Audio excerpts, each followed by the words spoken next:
School Athletics. Ken Simon along with David Faulkner. Jacob Neal, our videographer and technical support, and Nevaeh Bridgeman back in the studio with you here on this Tuesday evening as the Powell County Pirates coming in with a record of 16-14 on the season. Play host to the Mason County Royals. The Royals 11-13 on the season as the Pirates are coached by Frank Spencer and Jason Butler, the head coach of the Royals. Powell County defeated the Royals 7-4 earlier in the season. Little rematch here as it will be the Pirates in their white uniforms, the Royals in their grays. It will be Ethan Wireman on the mound tonight, David, and Drew Miller back behind the plate. Last time you had the game last night. Not sure if he actually caught last night, but he did. He had shoulder issues, I guess, about 2 weeks ago, I guess. So it's been about the last time we actually ended up seeing them. So here another rematch here with the Pirates here at home after picking up a nice win last night. Yeah, the Pirates need Drew in the lineup. Again, it is I'll check that. It is a 9-senior starting lineup. There is 9 seniors and a sophomore on the 10-player mix with a DH and a hitter. But you got 10 players on the field or will be playing. 9 of those Pirates seniors. They have 10 in total, and only like 15 players on the roster. So 2/3 of this team again will be graduating at season's end, and season's end is coming up really quickly. Again, the district tournament will start Saturday at Estill County, and I think I believe they're playing afternoon baseball and morning softball at Estill County High School. All 4 games will be played. All 4 first-round games will be played on Saturday. Ethan Wireman again on the mound. He has 9 starts, a 4.6 record with 1 save, a 4.09 ERA. And stepping up to the plate is the left fielder, number 4, Luke Butler, batting .370 on the season. Wireman's first pitch is going to miss for ball 1. Again, Drew Miller behind the plate. Got Brody Welch over at first, John Creech at second. Got Lacey Dickin over at third. And then the shortstop, Dylan Trent. Left field, Jordan Del Rosario. In center field, Tucker Ramsey. And in right field, it will be Lane Rogers. And the second pitch is a strike. And then there's a chopper down to the third. And easily fielded. And nice job that time by Lacey Dickin as he played in a little bit and was able to get the 5-3 ground out for out number 1. No Bryson Edwards tonight. I was just noticing in the lineup, no Bryson today. So don't know where Bryson is. He played last night. Now stepping up to the plate, number 1, Marquise Bluford. He is the catcher, a junior, batting .400 on the season. This pitch is going to miss for ball 1. On deck, Micah Payne, Brady Mefford, Carter Rourke, Hayden Workman, Mason Grooms, Camden Gregory, and Brody Peffer. And then Cage Anderson, the DH, will bat for him. So it's 2-0 pitch count now to Bluford. There's going to be a called strike, 2-1 now. Yeah, last night it was Lacey Dickin for 5 innings and a 5-inning win versus Martin County. The chopper down to third is going to get through. Just under the glove of Dylan Trent. What did Butler do? Or to me, Lacey Dickin, my Am apologies. I doing the ball game today or just sitting here? What did Butler do on the first at bat? 5-3 ground out. Thank you, sir. And then a single as it gets under the glove of Lacey Dickin and Dylan Trent. It looked like a very playable ball. He is playing in at the cutout, so it makes it a little bit tougher. Cuts down some of those hops. Good speed looks like on the bases. Micah Payne, a senior, batting .348. He is the center fielder. Runner at first. Here's the pitch. A miss on the outside for ball 1. Carries his hands a little bit low at the plate. A lot of times kids will drop the hands or try to take them back at least. So decent starting point for his hands. There comes the pitch from Wireman. High pop fly. It's going to go up. Not sure where it's at. Drew Miller's glove. And he'll make the catch. I looked up and about lost my headset. So second out retired by Miller. That again, not an easy play. He did it the right way. Came back, turned his back to the field. Made a pretty easy catch. Again, you always want to get that rotation of the ball. Usually goes back toward the field, or at least that's what it's supposed to do, right? So a foul ball, the pop up behind the plate. That'll bring up Brady Mefford, the pitcher. A senior, batting .292, left-handed hitter. There's the pitch. That'll be a called strike on the outside corner. That's a generous corner. Good thing we're not on the ABS system. That might have been challenged. Glad we don't see it in high school baseball, at least. Yeah. That would really slow a game down. Drive a coach crazy. Yeah. We're long enough as it is. Pitch. Oh, nobody down underneath. Oh, he got there. Creech was able to get there. Going to be safe, but that was a really good throw. That was a really good throw. And really, Creech did a nice job coming up with the ball. Again, it was, I guess they're teaching now, you do not want to throw it to the bag anymore. You want to throw it on the right field side of the bag. That's kind of what they're teaching now. Things change sometimes in baseball, right? 0-2 to Mefford. There's the pitch. There's a shot to right field, and Rogers going to go back and make the catch. Nice job by Lane Rogers, the right fielder. As they'll leave one stranded here and come up empty, we'll head to the bottom of the first. Be Rogers, Miller, and Del Rosario coming up to the plate for the Pirates. Local businesses are the backbone of our community, and having the right financial partner matters. This is David Johnson, Senior Commercial Lender at Whitaker Bank in Powell County. I work one-on-one with business owners to help them finance growth, investments, and day-to-day needs. Whitaker Bank has proudly served Kentucky communities for decades, and we're here to support your business for the long term. Call me at 606-663-2283 to get started. Whitaker Bank, uniquely Kentucky, member FDIC, equal housing lender. Hearn Funeral Home has been family-owned since 1939 and is currently under the direction of Hondo Hearn. They have proudly served the families of Powell County and other surrounding counties for over 75 years, helping them to celebrate with compassionate care, dignity, and respect at an affordable price. Contact Hearn Funeral Home for all your pre-planning needs at 606-663-4375. You're listening to the Powell County Sports Network. And welcome back quickly here at the Powell County High School's baseball facility here at the Stanton City Park in Charles Childers Field. Again, we still got pickleball action going on. Some league, looks like maybe practice. A game. They were playing a game over there earlier. Got soccer going on over here, and then don't know if there's any baseball at the big field, but it was ready to play on. So a lot of activities again going on here at the city park. People walking around the edge of the field and walking track, if you will. Again, it's just a beautiful facility, really, here at the city park, and a lot of credit goes to the Stanton City Council. Again, restaurant tax, people get to pay for this thing, so they have put their money to me for the kids. I think that is absolutely awesome. Agreed. I mean, even years ago, look how long the basketball court's been there. They converted the tennis courts into the basketball court, and it's been used ever since then, right? That's probably 20 years ago. Yeah, I guess when it first all went in '81, we had the baseball field was here and the tennis courts were here, and that was pretty much it. You know, a little bit later on, the one field was built, and then, like you said, eventually the tennis courts became the basketball courts. There's probably 10 people that played a lot of tennis at the time, and we'll see how pickleball goes. Again, it seems to be a fad that's going pretty heavily. And even talking about adding a sport to the high school with pickleball. So we'll see how that goes. Pickleball and flag football are the two sports mentioned to be an ad. And we will not be covering pickleball, just for the record. Maybe. No, we will not be covering pickleball, just for the that's going to be a fact. We're not going to be covering pickleball. We can't talk fast enough. Well, and here's why. We don't cover golf. No. We don't cover track and field. Hard to cover golf. I'm just saying we don't cover track and field. We don't go away that much anyway. Well, why are we going to do pickleball? On pickleball.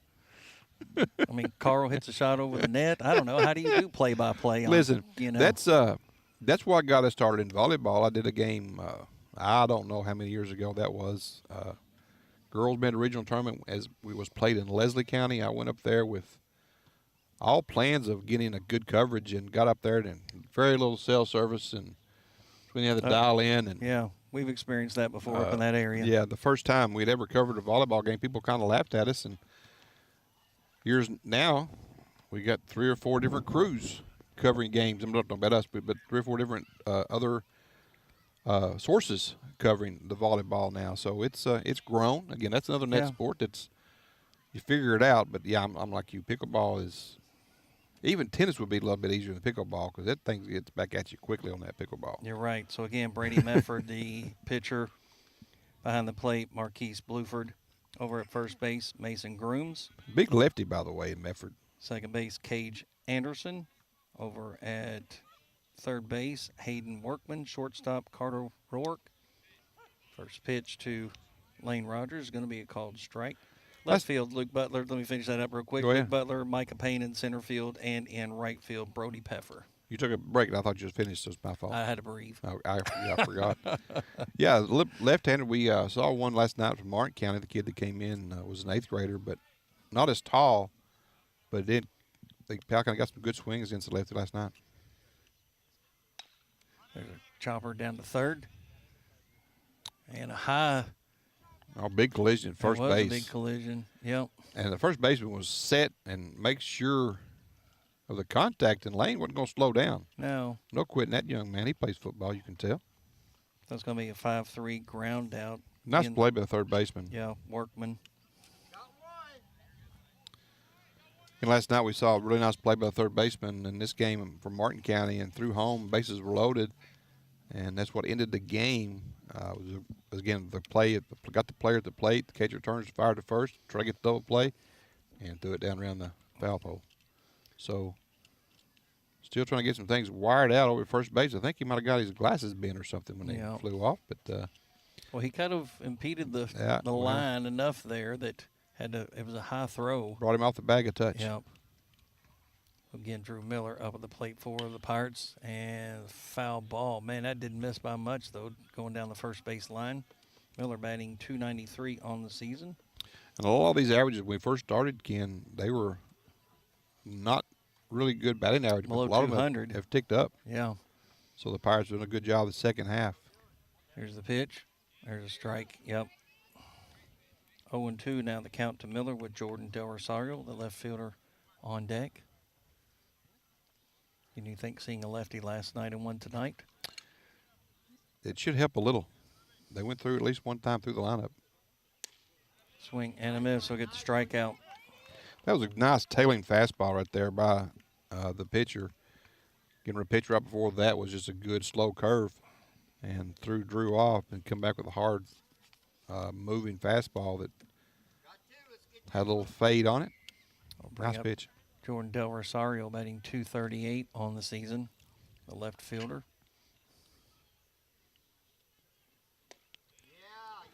Strike. He's been going opposite field, has Jordan Del Rosario. You know, he's probably the best going away, taking advantage of the pitch and making contact. Here's the pitch. Goes down the first base line. Be strike 2. That's something, I've harped on all season long. I didn't think we did enough of, but watching last night's game and the last few games we've done, we have, I don't know if it's something we've tried to do. We have hit more balls to the right center side. And I think it makes your hitting better when you're doing that. Here's the 0-2. A grounder to the shortstop. They'll field it cleanly, throw to first, and they'll get the 6-3 ground out. So it'll be a 1-2-3 inning for the Royals.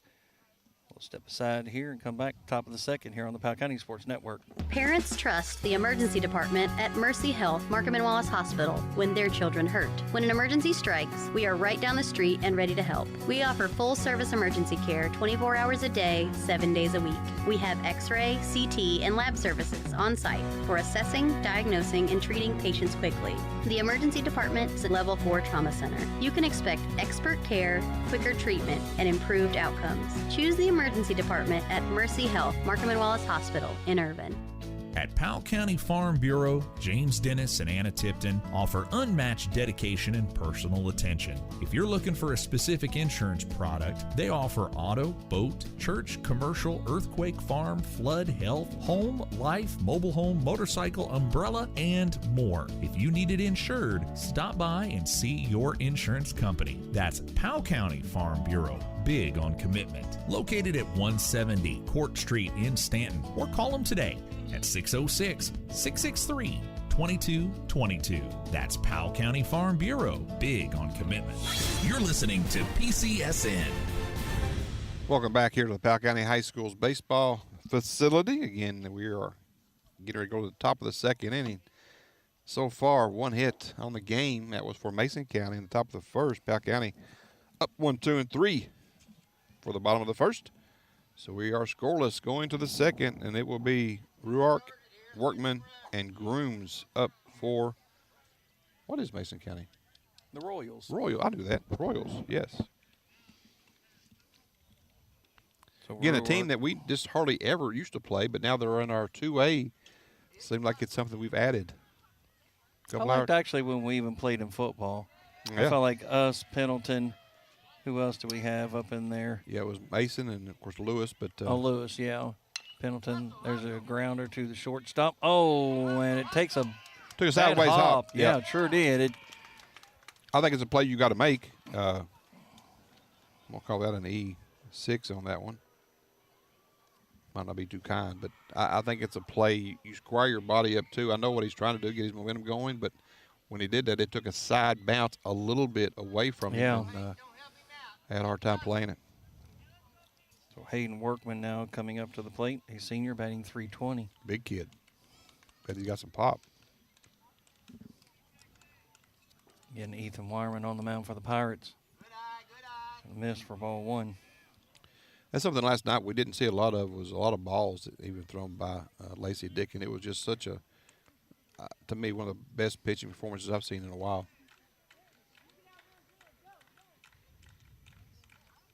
Here's the pitch. High pop fly.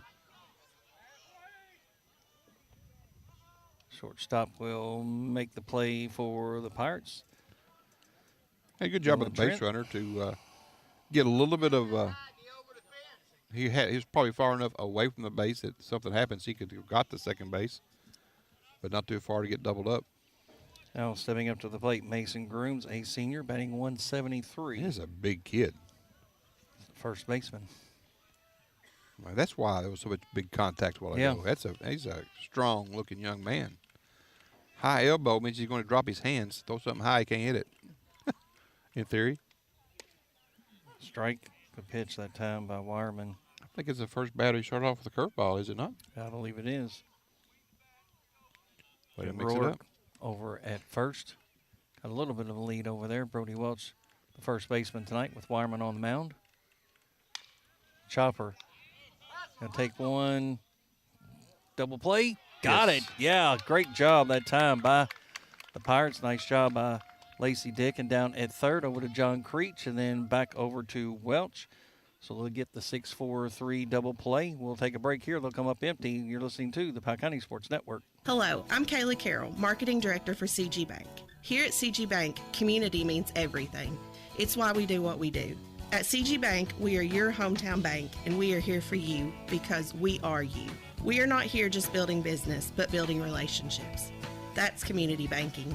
That's my bank. Stop by any of our convenient locations in Irvin, Richmond, Berea, or Stanton and see what community banking is all about. Or visit us online at www.cg.bank. Member FDIC, Equal Housing Lender. Loan subject to approval. Contact an employee for further information about applicable fees and terms. Hey y'all, it's Kristen Mulcahy from Appalachian Wireless. Let's talk about May, because it's a big deal. Grads, we have you covered. Moms, oh, we're definitely going to take care of you. And Memorial Day savings, let's say your wallet's going to thank us. Stop by your nearest Appalachian Wireless retail location or visit us at AppalachianWireless.com to find the perfect deal just for you. That's better service with real savings and with people who actually celebrate you. Because we are you. We are Appalachian Wireless. You're listening to PCSN. Welcome back here to the Powell County baseball field, Charles Childers Field at the Stanton City Park. Looking out there, I was talking to Rick Riggs last night, Ken, and we were leaving, and I didn't realize how young he was. 76, soon to be 77 years old, and he's been a part of this program now for probably 20 years plus, and been a part of the football program since the beginning in 1980, I believe 88, I believe when we started football. Rick's been around a long time, and Like I said, football about 35 years roughly. Yeah, Talking to the 88. kids. You've talked to the kids today about coming out for football. So 12, it's 38 years now that Rick has been just a kind of a regular here at Powell County High School. Need to do some kind of a celebration for that gentleman. And again, he's still getting around pretty good. Keeps the book for the baseball Pirates, and still runs the youth league and football. I'll tell you what, if I'm 76 and still moving like he does, I'll be tickled to death. I get that. Yeah, I'll just again, somebody that we just need to really pay attention to. Yep. As far as his longevity here at the high school, and he just loves the kids. I don't think he gets a whole lot of pay in anything that he does. Just does it for the love of the kids, and that is something fantastic. Yeah, and he said to he see. still has fun and he enjoys Yes. it. That's the main thing. Obviously, coming up to the plate is the third baseman, leading off here in the bottom of the second. Lacey Dickin leads the team at 371 on the mound, or excuse me, up at the plate. Gonna miss. And Lacey will continue that baseball career. Go and play college ball again. I think Drew Miller. I think there's at least one more. Edwards played basketball, right? but same place, if I'm not mistaken. There's going to be a called strike to Lacey Dickin. Tucker Ramsey on deck. Brody Welch in the third spot here. Still scoreless, bottom of the second. Powell County playing host to Mason County. Here's the pitch. There's a called strike. No, one thing. He missed his spot by about a foot because the catcher was set up on the inside corner. He threw that one on the outside corner. Still a strike, but he had to reach for it. Look at that. He is set up on his hands. Get Brady Mefford on the mound. That's a good pitch, though. He's trying to cross and throw something in on the handle and really make you don't have to catch it out front or you'll pull it foul. 3-1 pitch count. Yeah, he just could not get that inside pitch. I think that's one you almost let go, though. You can't hit it. Right. I mean, No, there's not much you can do with it. You can foul it off. I think even on the 3-1 pitch count, right at that point, let's just see what the umpire does. That's a tough pitch right there. That's why I think you almost lay off of it.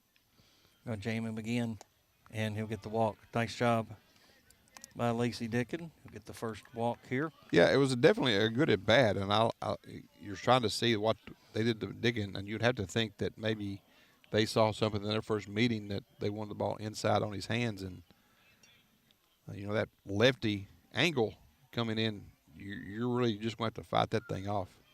So Tucker Ramsey stepping up to the plate, the center fielder for the Pirates, batting .250.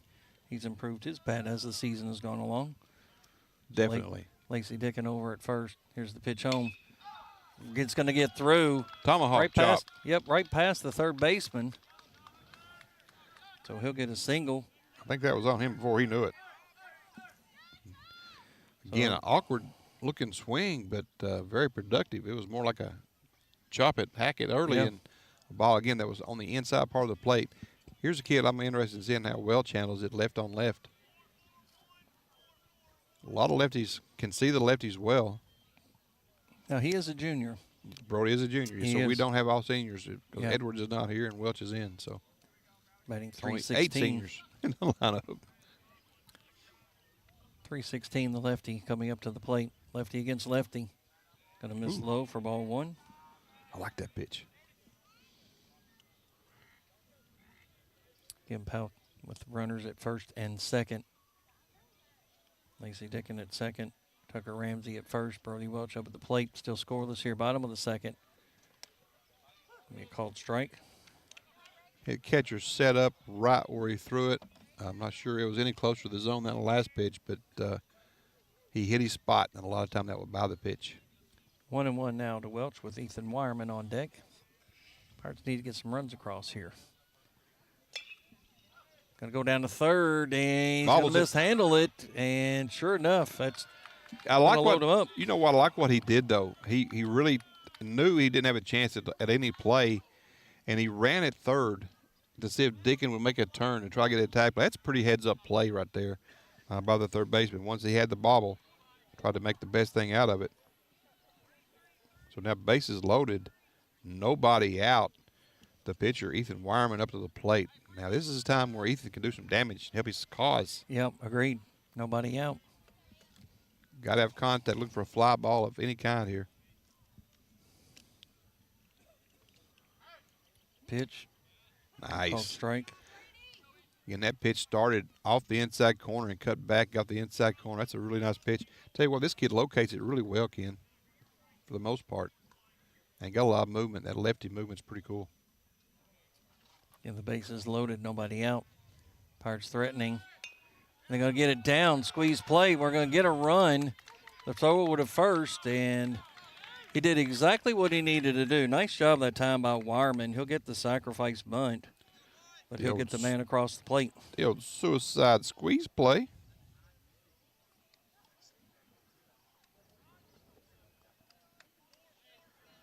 And what are you going to do? You know, if you're them, then you had zero chance at the plate. That was a great break by Dickin. You're trusting then that the batter gets the bunt down. But this kid's got so much control, Ken, it's hard not to at least make contact, right? Jackson Tipton, the DH, stepping up to the plate.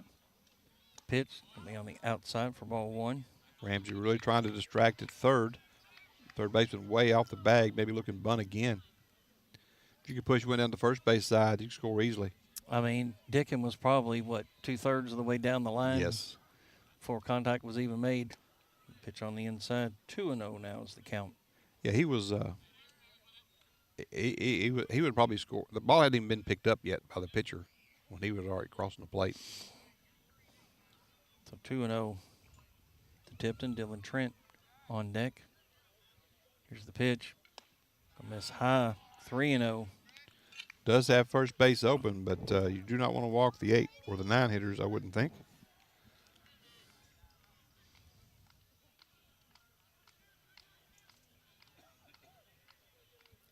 Here's the 3-0. Strike. It's a good take, though. That was a good take. Again, on a 3-0 count, you know it's just about coming right down the middle. There's sense in not seeing another pitch in that circumstance. Here's the 3-1. There's a shot. Yeah, it's going to get in the gap. Sure enough, it's going to go all the way to the fence. 1 run will score. 2 runs will score, and that'll be a stand-up double. Nice job. Great job by Jackson Tipton. Hit that one left center gap. Had a little bit of trouble picking it up, but that wasn't going to matter. Those 2 runs were going to score regardless. He was going to wind up at second regardless. That pitch stayed up in the zone a little bit too long, and Jackson just drove it.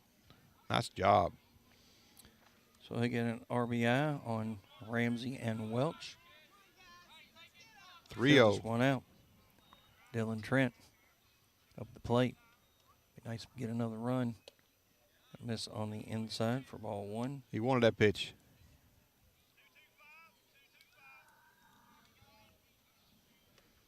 So Josh making the call on some kind of a play or nothing. Trent batting .276 on the season. Batting in the 9 spot. Oh, there's a shot to left field. It's going to go deep, deep, deep, deep, deep. Foul over the fence, but over the fence. I tell you what, foul. I didn't think he had that much carry, Ken, but that one, it is a little warmer today, right? That flag, not necessarily a factor. Well, he's the only one that has a home run. Is that right? I tell you what, that had the distance. Just I think he is. About 5 feet foul. It's Lacey Dickin actually, instead of Dylan Trent. Regardless, still, that was a rocket. 1-1 the pitch count. There it is again. There's another a shot, and it's going to drop, and it will. They're going to hold him up at third. So runners on the corner. So a single by Trent. It'll take Tipton down to third. Good piece of hitting again. That's almost the same pitch that Tipton hit to the same gap. Yeah. And I think good base running that time by Tipton. Make sure it wasn't caught. and you couldn't. Once you do that, you can't score. But you got good speed at first. You do have a lefty on the mound. I'm sure they're going to try to run Dillon at some point here. Normally been using that fake bunt steal approach here. We'll see what they do. Back up at the top of the order, Lane Rogers, sophomore. Tried to get one down and get the squeeze, and said it's going to be a foul ball. I'm not sure. That wasn't a suicide, didn't look like. It was contact first, and Jackson was coming. But yeah, I don't really love – I just don't love a safety squeeze as much. I don't mind the suicide. If you like Lane, I would trust him immaculately at the plate to handle the bat, especially with a kid with good control.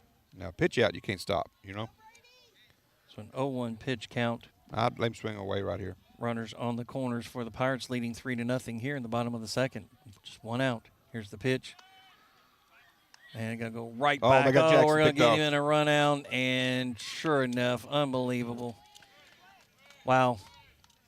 So you got to know that that's a potential option to come. That was just – I just give that a lot of credit to the catcher, Marquise Bluford, on the play. He just sold the throw so well and fired it back to the pitcher. And on the first move, when he stood up to throw, Jackson broke a little bit, and that was enough to get picked off. It's a pitch. Let me call it strike. You have to make sure, to me, on that play, you can never be just going. No, you're exactly right. I mean, if anything, I'm just playing it safe, just a lead off, right? I'm playing it just straight up and then see what happens. There you go. Shot's going to drop. Yeah, sure enough. Nope, it will not drop. Wow. That'll be the third out. Wow. So a fly out to center field for out number 3. The Pirates will leave one stranded. However, they will pick up 3 runs. They'll lead Mason County 3-0 as we'll head to the top of the third here on the Powell County Sports Network. Georgetown, Bourbon, Bluegrass, and Clark Regional. 4 hospitals that have been the heart of our communities for generations, where neighbors care for neighbors and families find comfort close to home. Now we're strengthening that promise. As CenterPoint Health, we combine decades of experience with a wider range of advanced services, all centered on you. Together, we share a commitment to making care close, reliable, and personal. CenterPoint Health, it's care that specializes in you. Find your center at centerpointhealth.com. Toyota South in Richmond is moving forward. Family owned and operated since 1915. Meet General Manager Charlie Johnson. As a native of Powell County, I would like to personally invite you to take the short drive to Toyota South in Richmond. Between Toyota South and our 5 other dealerships, we keep around 600 used cars, trucks, and sport utility vehicles. So, regardless of what you're looking for in a used vehicle, chances are we have it, and as General Manager of Toyota South, I will make your short drive well worth your time. Come see me soon at Toyota South in Richmond. Toyota South in Richmond. Online at toyotasouth.com or call their friendly staff at 877-605-4326. You're listening to the Powell County Sports Network. Welcome back here for baseball action today. Again, we'll be back tomorrow night with you for softball action. They'll host Berea, and then that'll be one more game on Friday versus Wolf County if that game is played. I'll say that only because it's a late Friday game. They play an early Saturday morning in the district tournament. Wolf County doesn't play till Monday, so I'm sure Wolf would like to play. It doesn't kill you to play Friday night, but to me, I don't know what you're getting out of playing on Friday when you got to get ready for Saturday. But that's just me. On the softball side, congratulations to the softball team last night for their 11-5 win over Model. And the Pirates win last night 10-0 over Martin County. Now stepping up to the plate, the number 8 hitter, Camden Gregory, the DH. He'll take strike 1. Again, Ethan Wireman up the plate. And Gregory batting .217. Then we'll go to Brody Peffer, the right fielder, and then we'll head back up to the top of the order. There's a chopper down to third. Long time coming. And just get there. Man, that was a long time in the glove that time by Lacey Dickin. Well, Lacey has that arm that is just a cannon, and he knows it. And he does. He took his time. It got set. You have to almost have like I don't know what it would be called, but you just have to have a Well, he's just instant patient. clock in your head that Yeah, this is how long I have to make this play. Right. And he does consistently. Yes. Again, he takes his time to make sure that he's going through his motions, if you will. That'll bring up Brody Pepper. Shot. And we'll get through. He'll have a single. Didn't even have a chance to even really introduce him there, as he'll get the single for the Royals. Again, Brody Pepper, the right fielder. Now we'll head back up to the top of the order. And Luke Butler grounded out to third base, his first plate appearance. One out here, top of the third. Powell County leading Mason County 3-0 with Brody Pepper, the right fielder, over at first. I would think he's got good speed at first base. May see if something's on here for the Royals. No lead, really. Here's the pitch. Right to the shortstop. Oh, nice hop. Over to Creech. Back into first. Not going to get there. Nope. That was close. Not a good throw that time by John Creech to get it over to first. A little bit low that time for Welch. It was close, but not close enough. So we'll get the force at second on the 6-4 for out number 2. Don't know if the slide upset him a little bit there at the bag and threw it off a little bit, but it was a short hop. Nice played by Welch to save it from being by him. That brings up Bluford, who had a base hit in his first at bat.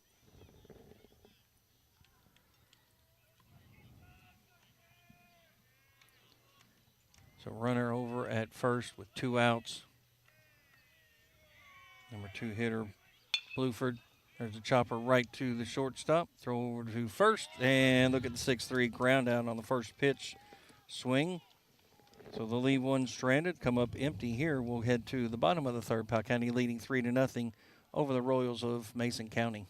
Are you looking for top quality physical therapy services in Powell County? Discover Apex Network Physical Therapy. Apex provides personalized care in a welcoming and comforting atmosphere. Committed to delivering exceptional results, Apex ensures that your therapy sessions are both relaxing and effective. Call 606-717-1396 to make an appointment today. Apex Network Physical Therapy, 156 West College Avenue in Stanton.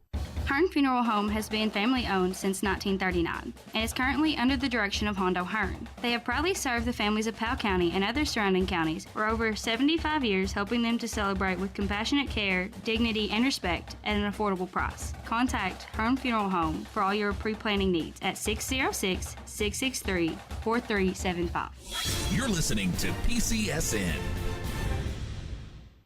Welcome back here to the Powell County High School's baseball field at Stanton City Park, also known as Charles Childers Field. Again, Mr. Childers was first coach to take a team to the state tournament back in 1970. I'm going to screw this up probably.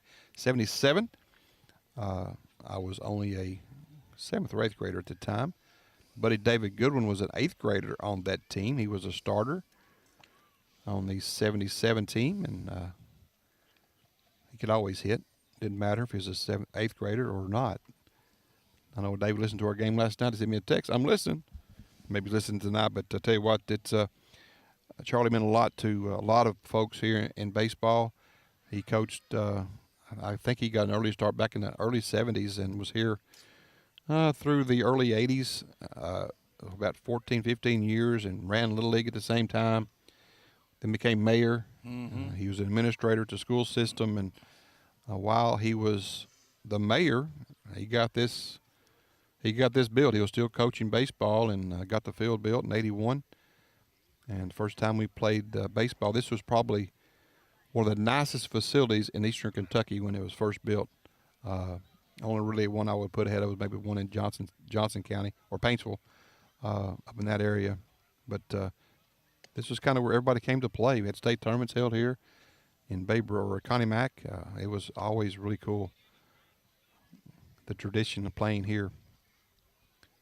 Sun is an issue in the summer, which unfortunately is probably about 25 minutes away from having some issues. I know we'll have a sun delay at some point tonight. It's 7:08. Last time we were at 7:50. So if the Pirates can make some quick work here and put a big crooked number on the board and get through 5 before it happens, we might not have that 30-minute delay. Yeah, that would be nice, right? That would be really nice. Again, we were out of here last night. I think I got home around 9:40 after tearing everything down and driving off at the studio. So it was still a long night.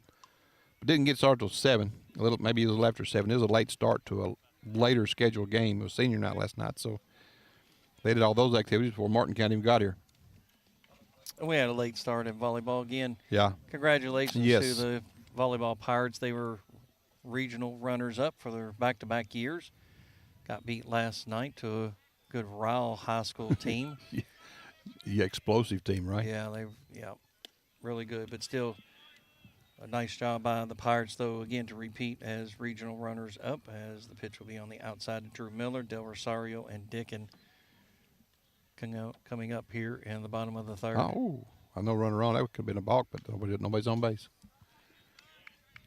It was a balk called last night. The runner broke to third. Tucker Ramsey broke to third, and the pitcher tried to step off. When he did, he made a big hitch move and again threw to third, but it was to no avail. It was a balk called, and pretty easy call for the umpires. You don't see it a lot anymore. Here's the pitch. Gonna miss. A lot of things that used to be called a balk aren't ever called anymore, and kind of loosened that rule up a little bit. A lot of things that have changed as far as A lot of things. calls and any number of things. Yes. You ignore things and call things. Well, I mean, it's just like even in basketball in the paint. Tough pitch. Right? Yeah. Yeah, and, everybody's got their own 3-second count. thought of a call, and sometimes we don't always agree. Miller's trying to still question that call, but tell you what, that's a tough pitch to handle. And he's the catcher for the Pirates. Look at that. Inside off the 2-2. plate, Yeah. set up. There's a shot. He'll get the single. And Drew said, I can still hit it. Yeah. As nice job to lead off here for the Pirates in the bottom of the third, Drew Miller. And did you see Drew pull those hands in to make sure he got through the ball, because you have to stay inside the ball to keep it fair, and he did a really good job there, even though it was in a 5-6 hole. Del Rosario up to bat. Again, he's the big power bat. Just hasn't really exploded this year. But he will bunt the baseball. I would hate to be the corner guy that's playing in right now. Oh, yeah, agreed. Third base is in on the grass. Yes. It's right on the edge. The pitch. There's a base hit. Yep, it's going to drop. So back-to-back singles here for the Pirates. So Miller will go down to third, Del Rosario to first. Absolute rope. That's a play. If you're not playing, if you're maybe in a gap, you make a dive. But where he was playing, he could have ran all day long if he dives and misses that. But it's a good heads-up play by the left fielder to not make that extraordinary attempt at a catch, because he would have been – 2 runners would have scored, I believe, on that play. And that was Luke Butler, the left fielder. Again, played it smartly. Yes. Pirates runners at first and second. And coming up to the plate, Lacey Dickin. Now I will say this: if I'm down 1 or 2 runs late in the game, and there's 2 outs, maybe you go for that ball. But other than that, you just kind of feel it like you did. So 1-0 pitch count to Dickin. Here's the pitch. How big is that kid at first base? Jordan's not a short kid. He's, 5'10", 5'11", right? Yeah. He's got to be 6'4". That's a big kid at first base. I see Lane had a tough time getting by him a while ago. 2-0 pitch count. Runner goes. Nice job by Miller. They're going to sail that one all the way out. Miller's going to come all the way to the home plate. And nice job that time as Drew Miller took off, got the stolen base, and then the overthrow will allow him to come in. So Jordan will take second base on the air. Coach coming out to have a chat with his pitcher and catcher, and everybody else, looks like. Again, the Pirates playing a little of that small ball. They did it last night to get a lead. I think he had third base anyway, but that catcher really has got a good arm. He just got underneath it a little bit and sailed into left. Good job of the left fielder, again, backing up the play. Just not a lot you can do. No, because really once Miller slid in and he knew it was an overthrow, I mean, he jumped right up and came across the bag before He was it still even slow getting up, thrown though, in. wasn't he? He kind of was. Slow enough. Slower Right, than though. what you needed to be, but I just don't like to see that head first slide from him right now. That's how he re-injured that shoulder a couple weeks Yeah, ago, you're was right. sliding head first into a base and jammed himself.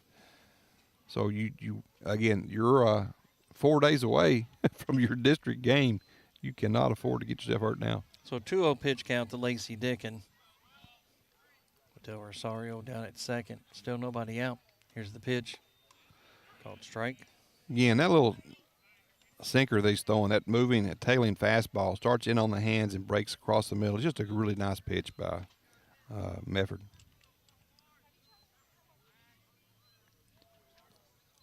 Here's the pitch. There's a shot going to pull it foul. It's going to even the count at 2-2. Again, unless you pull your hands in, that's all you're going to do with that pitch, is line it foul.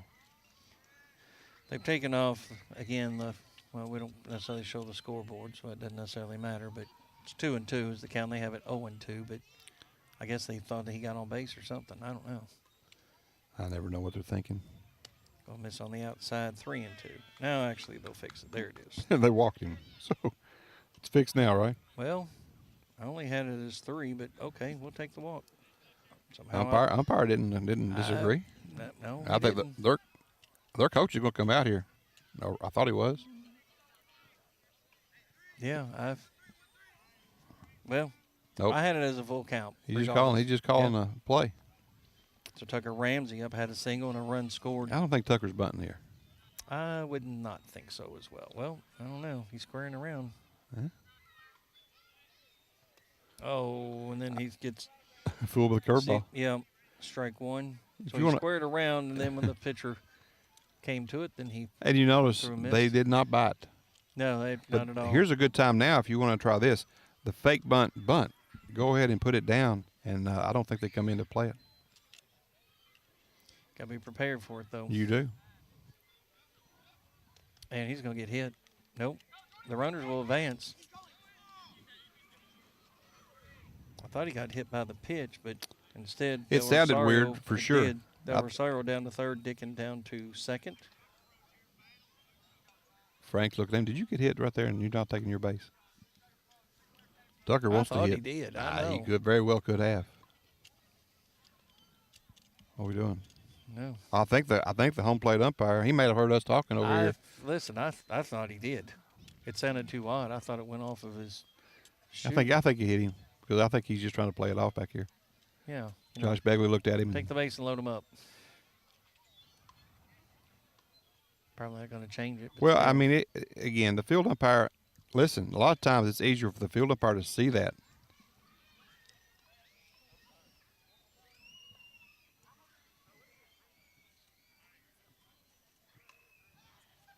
Oh, it hit him is what he said. The Oh, umpire okay. said it hit him. Again, everybody kind of heard the thump, yeah. Heard the sound, and he said it went off of him. Which they were all in the mess, weren't they? The batter, the catcher, and the ump. There's the pitch. Oh, nice play by the catcher, Bluford. That one, he threw that. That had some velo on that pitch. Cut it away from Ramsey. Runners at second and third for the Pirates. See if Ramsey can get a base hit here. Oh, and he went swinging after one and gets a strikeout. Mm-hmm. First out of the inning. Again, bases. Runners at second and third. Bring up left on left again with Welch. Hit a ball to third last time. I gave him an error. Yeah, I thought it was too. It's a play where he kind of tried to get Dickin back at third base after the bobble. So 1 out. Bottom of the third. Powell County leading Mason County 4-0. Lefty against lefty, as David said. Thought about it. Said he'll hold off for ball one. You got to be ready to me right here. If they're going to throw you away, go away with the ball and just drive it to left field. If he throws you one down the middle, you can probably turn on it and hit it to right. Fly ball will definitely score one. Here's the pitch. Chopper down the first base line. The runner's going to come in and score, so he'll get the job done, basically. I think the first baseman made the right play. Agreed. Get the sure out. Don't risk it. Del Rosario will score on that ground out. Runner move up to third base. But that'll make the second out with Ethan Wireman at the plate. Wireman had the suicide squeeze bunt. So the sacrifice. 6-0 now, Pirates. See if he can at least 5-0, sorry. At least get a single here, right, to score the run. Wild pitch, single. A lot of things can score now, right? That'll be a called strike on the inside corner. Tell you what, I really like the way the kid works it on the plate. That's just a tough pitch to hit. If he could throw it there all night long, we ain't touching it. No, not even close. Now, if he gets more down the middle, they can rip it. But pitch. Shot. Oh, there's a shot. It's right at him, though. I don't even think he hardly moved. Yeah. Nope, he did not. So a fly out to center field for out number 3. Pirates will get 2 runs across, though. They'll lead 5-0 as we'll head to the top of the 4th here on the Powell County Sports Network. For generations, Whitaker Bank has been a name Kentuckians know and trust. We believe in steady guidance, strong relationships, and being there when our community needs us the most. From everyday banking to long-term financial goals, you can depend on Whitaker Bank to stand beside you today and for years to come. Whitaker Bank, uniquely Kentucky, member FDIC, equal housing lender. Rogers Hardware and Building Supplies is working hard to serve you with great service, better prices, and top-of-the-line materials. Stop in and check out our new showroom, complete with everything you need to help you build your first home, renovate your current, or create the space you've always dreamed of.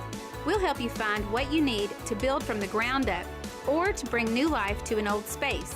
Let our seasoned professionals help you find exactly what you're looking for at Rogers Hardware, where we have everything to build anything. Located at 176 East College Avenue in Stanton. And don't forget, you can text Rogers, that's ROGERS, to 606-663-2811 for up-to-date info, offers, and special deals. You're listening to the Powell County Sports Network. Welcome back here to the Charles Childers Field here at Stanton City Park. Telling a little bit of the history of Mr. Childers here. Again, I'm not sure what year they left. And, you know, his wife, Rose, was as much of a story as Charlie was here in the community. Yeah. Cut hair a long time and worked late every night because guess what? Mr. Childers was at the baseball field, always working. And she cut hair until midnight. Loved it. Including mine at times.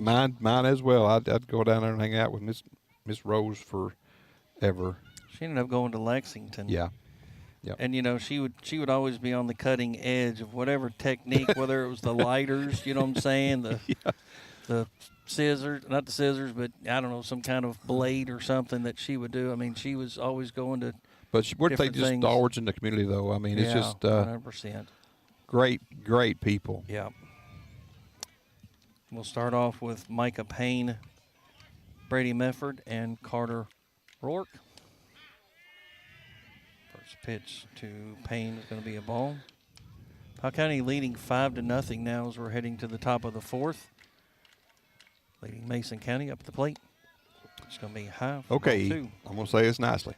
No walks. Let them put it in play. Get you guys ready. Got a 5-run lead. Don't get tricky. Nice pitch. See, there you go. I just think this game is so easy to play if the pitcher throws strikes. Well, in many respects, You know? yeah, you're exactly right. Yeah. Walks just no good thing can come out of a walk. Chopper down to third. Long throw. Going to get there? No. And he'll be safe. That was close, though. If I had a replay on that, I think we got him. Has to be a base hit. Yeah, agreed at that point. But, man, the skip throw, the Dave Concepcion throw to first base, I thought it beat him. But Lacey Dickin well off the field. A long you know, I mean, throw. just past the the foul line there. Kudos to Welch for the pick over there at first base, too. Agreed. Yeah, again, very close. So now Brady Mefford, the pitcher, up at the plate. Again, Ethan Wireman. Runner goes. There's the throw down. Got him. Oh, yeah, he's dead to rights. Yep, nice job that time by They call him safe? Pirates. Well, I guess they bring him up, right? Yeah, he's out. Okay. Yeah, nice job that time by Miller. Who called that, Trent, or was it Creech? Creech or Trent? No, that was Trent. Yep. 2-6 on the putout. Yep. Shortstop covering there. Great throw by Drew Miller. That throw was on the right field side of second base where it's supposed to be. Perfect throw by Drew. Pitch is going to just miss. Basically, the runner just tags himself, right? Yeah, that was just an excellent throw that time by Miller. I mean, it had plenty of time to. Yeah. And that kid got good speed. It's not like he was throwing out a slow runner. Going to miss. That's going to take it 3-0 is what I have. Again, Ethan's got a little bit of that slide step going, so he helps the delivery time to the plate. And that sun is getting ready to get bad. It's getting a little dangerous. 3-1. Let's get through for this me and you, anyway. right? Well, it's I already put my sunglasses Oh on. yeah, it's creeping down. It's Yeah, a couple minutes away from us not being able to see much. Shot right to the shortstop. Nice job that time by Dylan Trent. Basically a line drive there to him for out number 2. Again, we were at 16 minutes later than this. No, 26 minutes later than this last night when we called it. So we'll see how long these guys go with it. That'll bring up Carter Rourke. I also think it was different last night when you had Dickin throwing about 90 plus. Oh, yeah, sure. Not a night you want to stand back there. And, you know, the best pitch to me to throw right now with that sun is that curveball that Ethan just threw. Just missed off. There's a strike. 1-1 now.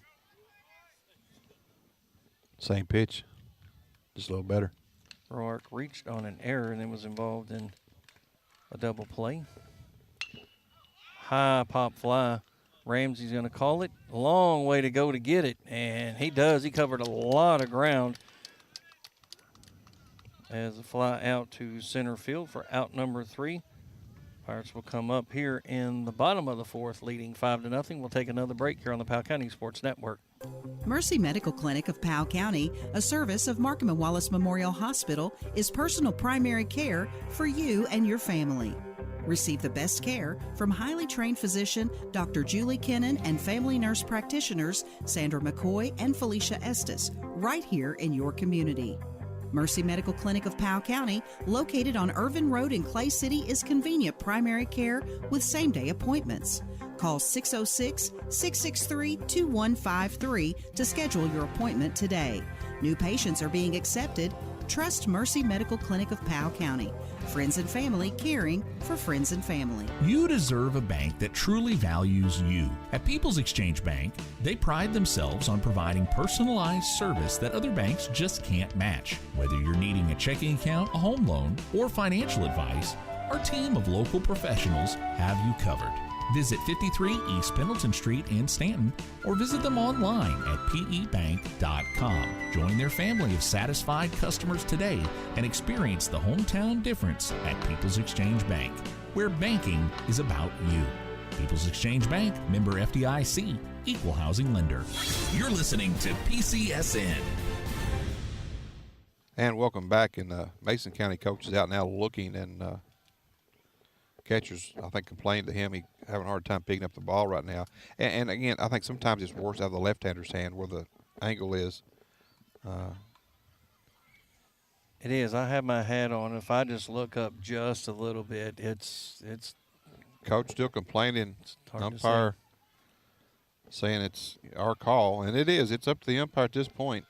I do think that if you're the head coach on the other team, that you should be able to decide whether or not you think it's dangerous. Here's the thing. If your catcher can't see it, that's one thing. But it's not real nice to the Pirates to have to bat with it. No, sure. Yeah. It's a kind of a catch-22. Right now it's kind of when if my catcher can see a little bit, I want to get through this part of the inning. I don't think we're going to get past this half of the inning without having a delay. I just don't think that's going to happen. No, but what's interesting, though, is that if you look at the field, there's a lot of shade. Unfortunately, where the sun is coming in, it's right at home plate. Yes, right. It's 12. I mean, it's if you went to 6 to 12, that's where you're at right now. It's a terrible. And again, a lot of teams that are used to coming here would bring a shield. The catcher would always wear sunglasses because they knew it was going to be a problem. Yeah. I'm not sure if Mason County's been here and had an issue with the sun delay, because this is not typical, folks. I'm sorry. Fields are not designed to be built this way. Again, there's an entire story behind it. But I will say this real quick, though. I did look it up. There are actually other places that have sun delays. But not at this time? Well, I'm just saying as far as like actual baseball fields that still have sun delays that are in. Well, you shouldn't have built them that way if you know it like this time of a day. Again, that's a pitch that normally is caught. Now, here's the thing. If I'm the coach and I tell my catcher, if you miss a couple balls because you can't see. Oh, yeah. I don't think right now I don't think it's there yet. No, it is not. I don't think it's there yet. I would agree with that. Grounder, third base. Another single for Jackson Tipton. Go Look Jack. at him, yeah, 2 for 2. Single, a double on the night. Couple of RBIs. So if he can make that solid contact, the hitters are still picking it up pretty good. I think that there's an apex. I think when it gets down through that tree, I don't know if they should call it that way, but if it gets down through that tree, then it's an issue. Above the tree, not so much, because it would be waiting until 45 minutes if you stop it now. Now stepping up to the plate, Dylan Trent, the shortstop, has a single and ended up down at second. Here's the pitch. Miss for ball 1. Again on the mound for Mason County, Brady Mefford. 5 runs for the Pirates here. Again, we're in the bottom of the 4th. Pirates leading Mason County. Bottom of the 4th, 5-0. Runner over at first. Here's the pitch. Swing and a miss. Even the count at 1-1. And Mefford is it's a senior. I'd just like to see if he's got any look somewhere, because colleges love lefties. He's got a lot of movement on his fastball, got a good curveball. Maybe he needs to pick up a tick or two on the velocity, but nice looking young pitcher. Here's the pitch. Oh, he went chasing after that one. Yeah, he sure enough did. So either he can't see it, or no, I think they had something on. I think they had hit and run on. Well, maybe they did, because he definitely went. That was well out of the strike zone. So Tipton may have missed a call. I'm not saying he missed one, but well, he stretched all the way across the plate and everything. Yeah, and try to hack at it. Shoulder high. Here's the pitch. Gonna miss, and the runner will go, and it'll be too late as the catcher unable to get that one cleanly. That's a higher pitch, and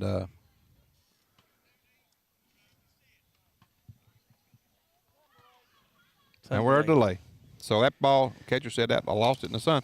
It was a higher pitch. That's why he lost it in the sun. Yeah, so agreed. Now they're going to delay with a 2-2 count. Looks like here. Nobody out. Dylan Trent with nobody out, runner at second. So we'll go ahead and step away for a break. Come back. Powell County leading 5-0 here on the Powell County Sports Network. Hey, I'm Morgan from St. Ace Hardware. At Ace, I enjoy helping every customer with each of their unique projects. Some are doing huge renovations or redecorating, and others are just touching up paint and need a color match or some replacement hardware. It doesn't matter to me because they come to St. Ace Hardware and trust us with their project. We are constantly getting new products and are working hard to make it easier for people to find the products they know and trust, as well as innovative new products they didn't even know existed. Shop local, save money, and get quality products from people who love this community. We are St. Ace Hardware, supporting the broadcast of our Powell County Pirates. At Powell County Farm Bureau, they pride themselves on helping customers in Stanton and the surrounding area get the insurance coverage that's right for them. With a local team of agents, including James Dennis and Anna Tipton, claims staff, and customer service representatives, their members enjoy unmatched dedication and personal attention. Call 606-663-2222 or stop in today at 170 Court Street in Stanton, and let them show you why they're Kentucky's insurance company. That's your Powell County Farm Bureau. Big on commitment. You're listening to the Powell County Sports Network. Hi, I'm Michael Bucky Wilson, CEO, President of CG Bank. Here at CG Bank, community means everything. It's why we do what we do. At CG Bank, we are your hometown bank, and we are here for you because we are you. We are not here just building business, but building relationships. That's community banking. That's my bank. Stop by any of our convenient locations in Irvin, Richmond, Berea, or Stanton and see what community banking is all about, or visit us online at cg.bank. Citizens Guarantee Bank, member FDIC, an equal housing lender. Qualifications and rules may apply. See institution for details. GTX Manufacturing prides itself on being a U.S. manufacturing company, providing competitive, low-cost, high-quality products and services. They are centrally located in the U.S., just minutes from Lexington, Kentucky, in Clay City. GTX Manufacturing, supporting the broadcast of your Powell County Pirates. You're listening to PCSN. Georgetown, Bourbon, Bluegrass, and Clark Regional. 4 hospitals that have been the heart of our communities for generations, where neighbors care for neighbors and families find comfort close to home. Now we're strengthening that promise. As CenterPoint Health, we combine decades of experience with a wider range of advanced services, all centered on you. Together, we share a commitment to making care close, reliable, and personal. CenterPoint Health, it's care that specializes in you. Find your center at centerpointhealth.com. At Wells Funeral Home, we have years of experience caring for families from all walks of life. Each family comes to us because they know we are leaders in our profession, dedicated to excellence in service, and have the highest integrity. Life is full of opportunities to show someone we love them. One such opportunity is the funeral or memorial service. Such a loving event celebrates the choices they made, the relationship you shared, and honors the memory of your loved one. Together, we will create a fitting and memorable event. Contact us today to discuss the possibilities. Call 606-663-9480 or visit us at 777 West College Avenue in Stanton. You're listening to the Powell County Sports Network. Hi, this is Kenzie, and you're listening to Dollar Story. Hi, I'm Maggie, and a part of Dollar Story is where you call a number and you listen to a story. Hi, I'm Harley. If you want to hear our story, call 606-717-1133. It's 606-717-1133. Dial a Story is a project of Bowen Elementary School. Let your kids call the number and enjoy the selected story. Who doesn't love saving money? Get immediate savings when you sign up for AutoPay or refer a friend at Appalachian Wireless. Or how about discounts for military, senior, college students, and more? That's a whole lot of ways to save on the region's best network that's built right here at home. So what are you waiting for? Visit AppalachianWireless.com or stop by one of our many retail locations today to see how you can start learning and saving today. Because we are you. We are Appalachian Wireless. Listening to the Powell County Sports Network. Ritchie Mechanical is your local HVAC and refrigeration business for residential and commercial needs. They offer free estimates on new installs and replacements, as well as provide up to a 12-year parts and labor warranty. Give Ritchie Mechanical a call at 606-318-4188. That's Ritchie Mechanical, home comfort you can count on at 606-318-4188. At Whitaker Bank, you are more than a customer. You are our neighbor. Hi, I'm Cheyenne Townsend, the Retail Market Manager at Whitaker Bank in Powell County. Whether you're opening your first account or planning your next financial step, our team is here with customer service you can count on. Stop by your Powell County branch or call us today. Whitaker Bank, uniquely Kentucky, member FDIC, equal housing lender. You're listening to the Powell County Sports Network. Mercy Health Markham and Wallace Hospital provides a compassionate, ideal local solution for patients who need additional time to heal and strengthen before going home. The Swing Bed program can be a perfect fit for you if you need rehabilitation after orthopedic surgery or fracture, have suffered a stroke, receive long-term antibiotics, need wound care, or need to regain your strength and mobility. You have a choice in post-hospital care and can receive care right in Estill County. For more information on the Swing Bed program at Mercy Health Markham and Wallace, call Case Management at 606-726-2159. Toyota South in Richmond is moving forward. Family owned and operated since 1915. Meet General Manager Charlie Johnson. I was raised right here in Powell County by my grandparents. They taught me to be honest, and treat others with courtesy and respect. And that's what you can expect from me. I would like to personally invite you to take the short drive to Toyota South in Richmond. Whether you're looking for a new or used vehicle, as General Manager at Toyota South, I will make your short drive well worth your time. Come see me soon at Toyota South in Richmond. Toyota South in Richmond. Online at toyotasouth.com or call their friendly staff at 877-605-4326. You're listening to PCSN. Need a bolt, a board, or just a little know-how? At Allen's Hardware, they're more than a store. They're your neighbors. Whether you're fixing a leaky faucet, building a backyard deck, or tackling that honey-do list. If we don't have it, we'll help you find it. Paint, plumbing, lumber, and more. Allen's Hardware has everything you need right here at home. Stop in today at 30 Black Creek Road in Clay City and meet the new owners, Josh and Kayla Carroll. Allen's Hardware, built on service, powered by community. Life's unpredictable, but your insurance doesn't have to be. At Whitaker Insurance Group, we prioritize protecting what matters most, your family. From home and auto to life and health insurance, we've got you covered with a wide array of insurance products. Give us a call today at 859-543-4080 and let us help you create peace of mind one policy at a time. Insurance products are not a deposit, not FDIC insured, not insured by the federal government agency, not guaranteed by the bank, and may go down in value. You're listening to the Powell County Sports Network. Hello, I'm Kayla Carroll, Marketing Director for CG Bank. Here at CG Bank, community means everything. It's why we do what we do. At CG Bank, we are your hometown bank, and we are here for you because we are you. We are not here just building business, but building relationships. That's community banking. That's my bank. Stop by any of our convenient locations in Irvin, Richmond, Berea, or Stanton and see what community banking is all about. Or visit us online at www.cg.bank. Member FDIC, Equal Housing Lender, loan subject to approval. Contact an employee for further information about applicable fees and terms.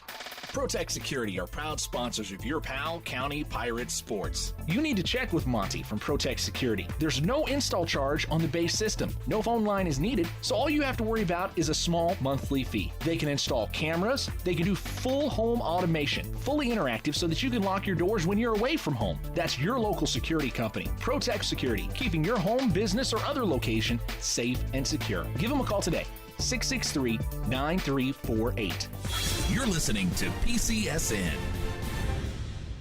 At Apex Network Physical Therapy, their experienced therapists offer tailored treatments to address your specific needs, empowering you to fully embrace life. Whether you're recovering from an injury, managing a chronic condition, or seeking preventative care, Apex is dedicated to improving your physical well-being. Apex Network Physical Therapy is located at 156 West College Avenue in Stanton. Call 606-717-1396. Hey, it's Kristen from Appalachian Wireless. Let's be honest. When was the last time your phone bill actually made sense? Better yet, when was it actually what they said it would be? Have you noticed it's now fee after fee after fee? Yeah, we thought so. At Appalachian Wireless, we do things a little different. So come in, let us help you switch and save with up to 6 months of free service and get an iPhone 17 on us. Same number, better service, and a bill that you can finally trust. Visit AppalachianWireless.com or stop by your nearest location today and switch because you deserve better. We are Appalachian Wireless. You're listening to the Powell County Sports Network. Not sure what you need, but know that you need it? We can help. At Rogers Hardware, our seasoned professionals can help you find whatever you need to get the job done. After all, we have everything to build anything. Stop by and let us help you check off that honey-do list today. 176 East College Avenue in Stanton.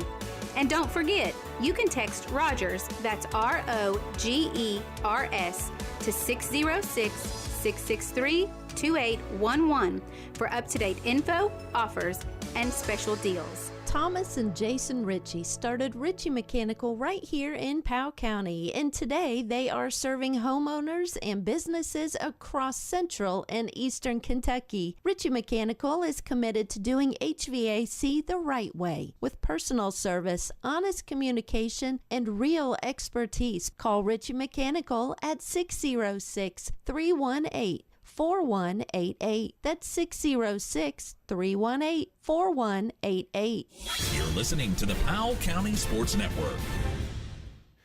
Welcome back here to the Powell County High School. Still under sun delay, and likely will be for the next at least 20 minutes, I would think. But again, we're going to kind of recap some things that have happened here so far. For Mason County, in the first inning, they did have a single by Marquise Bluford. And in the second inning, Bowen did not score. In the second inning, it was a pretty clean inning. It was an error on the shortstop for Powell County, and then we got out of that inning on a double play. The third inning for Mason County. Second batter up, got a base hit, but erased on a fielder's choice, and then the last batter grounded out. And the last inning we have played thus far in the top of the fourth inning. Is that where we're top of the fifth, aren't we? Bottom of the fourth. Bottom of the fourth, excuse me. So we're bottom of the fourth inning. At the top of the fourth inning, it was a single and then caught stealing, line out to shortstop, and a fly ball to center, which Ramsey made a nice catch on a running catch. He ventured almost over into right field on that catch. Ball just kept tailing that way. And for Powell County, started off the first inning with 1-2-3 inning. Second inning was a better inning. It was started out with a walk to Dickin, a single by Ramsey. Brody Welch reached on an error. And then Ethan Wireman, the big suicide squeeze bunt, scored one. And then Jackson Tipton, to me, with hit of the night thus far. We doubled in the gap, scored two. Single then by Trent. Then Tipton picked off of third. And the last batter flew out to center field on a nice hard-hit ball by Rogers. In the third inning, Powell County again put runs on the board. Single by Miller. Stole third, then the throwing error scored Miller. That was after a single by Del Rosario, moving him to second base, by the way. Dickin then walked, put runners at first and third, strike out to Ramsey. Then a ground ball to the first baseman. Runner scored, and that put the Pirates to 5-0. The last batter was Wireman, who flew out to center on a hard fly ball. We're at bottom of the fifth, right? Fourth. Fourth? Yeah. Yeah, I can't count. So in the bottom of the fourth inning, Powell County led off with a single by Jackson Tipton, and that's where we are. Dylan Trent has a 2-2 count. Now I know where I'm at. We're at a 2-2 count on Dylan Trent when we come back in action. But the starting pitcher for Mason County, Brady Mefford, left-hander, throws the ball, I think, really well. He's a senior. Does have 40 innings pitched this season. He does have 49 strikeouts with 24 walks. He's been pretty efficient tonight with no walks. Does have a 5.38 ERA on the season. We'll see if whether or not there is bullpen activity going now. This late in the season, Ken, with these sun delays, it's kind of like if you had a rain delay, I guess. The pitchers that have gone this far, you probably don't want to push them too far into these games with a long break. Yeah. It's hard to come back from these. I talked to Ethan just a second ago. He said, I'm going to try to get loose. But I told him, you've got at least another 20, 25 minutes after Easily, this. yeah. So, again, the sun right now, it's absolutely unplayable. This is the point to where you cannot play. And it's 7:47. They called the game last night at 7:50. This is about what it looked like when they umpires made the call. But the catcher dropped a high fastball from Mefford, and the coach had already come out and gave his concerns to the umpires. Yeah. And after that ball, coach asked him, could you see it? He said no, and the umpire said, okay, we're in a sun delay. So that's where we are right now. Again, it is Ethan Wireman is the starting pitcher for the Pirates. Again, he has 53 innings on the season. He's got a 4.09 ERA. He's 4-6 on the season. He has pitched really well. You've got his pitch count really low through 4. And, again, he's been very efficient. And what I've liked over the last two nights, Dickin and Wireman, their 1-2 punch for the Pirates, have been efficient. And I say that in the nicest formal way. Last night, Dickin he only faced one past the minimum last night. And struck out 11 of the 15 outs were strikeouts. Very efficient game. Again, the game ended in 5 innings where the Pirates put on, I think, 4 runs in the 5th to end that game after a 30-plus minute sun delay, which we knew was coming. You start a game at 6:30. 7, you're going to have a problem. Last night Yeah. we started at 7, and then second inning we're in a delay. This one we're in the 4th because we started at 6, so we're in a delay. That's just the nature of this beast. When it comes into May, the sun is at a point to where it is dead in center field, and the catcher just has a tough time picking up the ball. The umpire can't see it.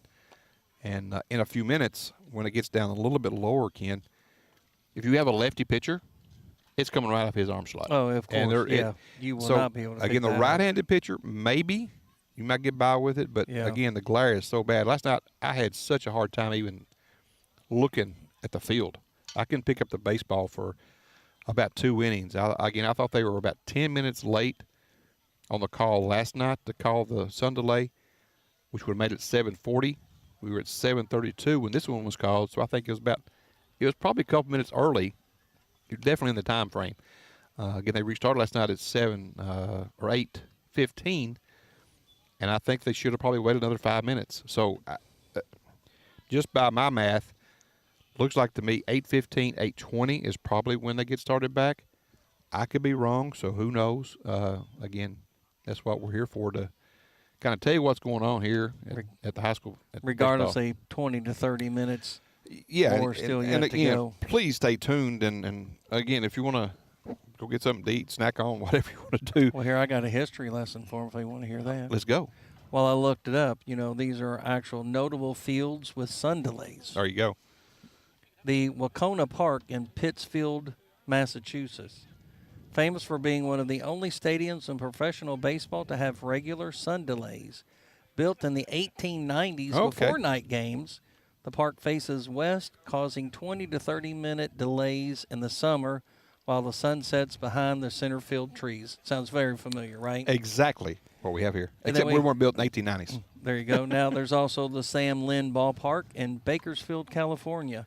It faces west as well, creating hazards for batters during early evening games. While a sunscreen was added in 1993, in-game delays were still common until 1997, when officials began setting specific start times, 7:15 to 7:45, based on when the sun fully sets. Yeah. And then here's another one, Jerry Park in Montreal, Canada, historically used for MLB. A 1973 game between the Mets and Expos was delayed for 11 minutes due to the setting sun over the rim of the stadium, making it impossible for fielders to see. Well, I do know that sometimes I guess the appropriate place to put the ball around this time frame is to have the sun in the first baseman's eye, which that really makes no sense to me, because where do most thrown balls get that are ground balls thrown to first, right? You really don't want it there either. Again, you high school games, you don't want to necessarily play a game this way. I don't know if – well, I'll give you this other history lesson. Home plate here is supposed to be in left field, in the corner. We're supposed to be coming this way. There is no sun delay. That's the geometrics of how this field is supposed to have been set up. It's my understanding – of course, I was in high school at the time, but my understanding later was they did not want to run 300 more foot of wiring and or plumbing to reach the left field corner. Now, I'll say this the nicest sort of way. It's kind of a Powell County thing. We do the easiest thing we can to save a few dollars. Well, by saving a few dollars, we have this problem. Now, spend a little more, fix it right the first time, and you don't have to worry about it. That's just...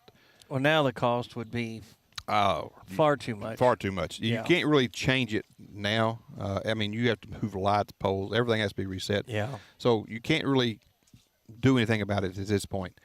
Again, we could throw that nickel thing back out there, but it doesn't matter at this point. You can't get another nickel for 10 years.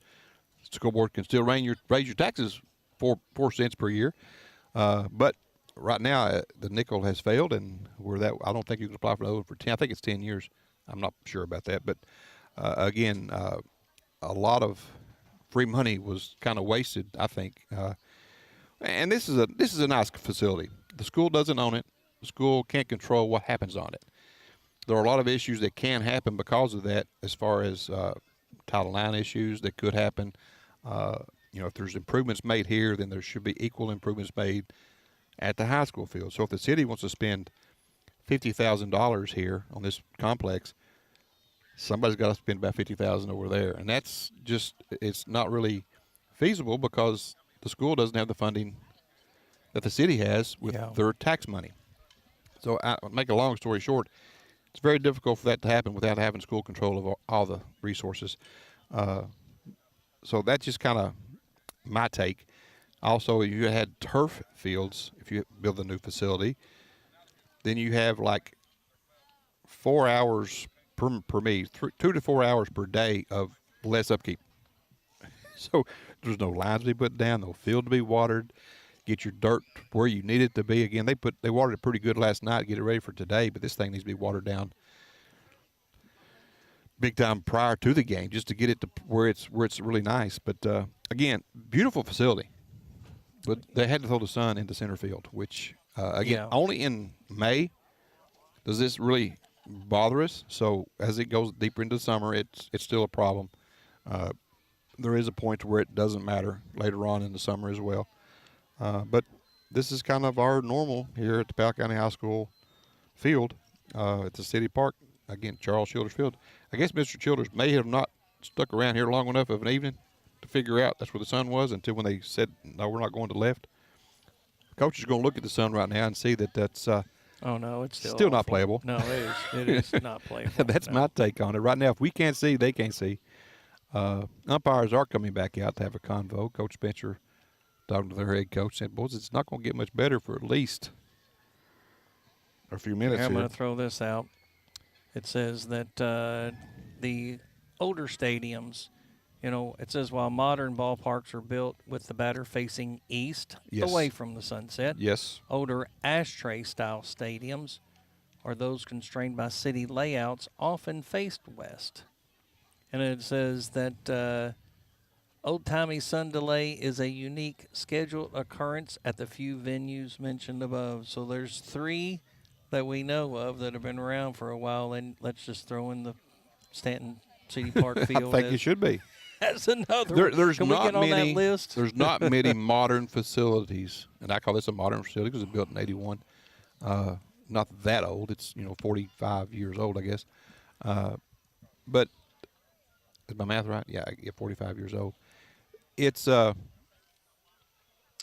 newest of all those you mentioned by about of course 70 years. Right. So at least we should have known better at the time. By then, right. And but I know again, if it goes back to if all of a sudden if they're setting a pole, right, and or whatever the circumstance was, and then you're coming out here and you're not willing to spend the extra, allegedly, $2,000 at or the something most, at that time. At the most, yeah. And $2,000 was a lot of money back in 1977 or whenever you said. 81. It was 81. starting construction, obviously, before that. So it didn't take but maybe a year or so to still a lot of have money, completion. But as well as I do, you needed to make it right regardless. Yes. And at that point, again, now you're so far removed from that time period with the lights and everything else. I mean, you can't change this facility. No, the poles, again, if you wanted to reset your lights, and I'm talking, you might as well buy all new state-of-the-art poles.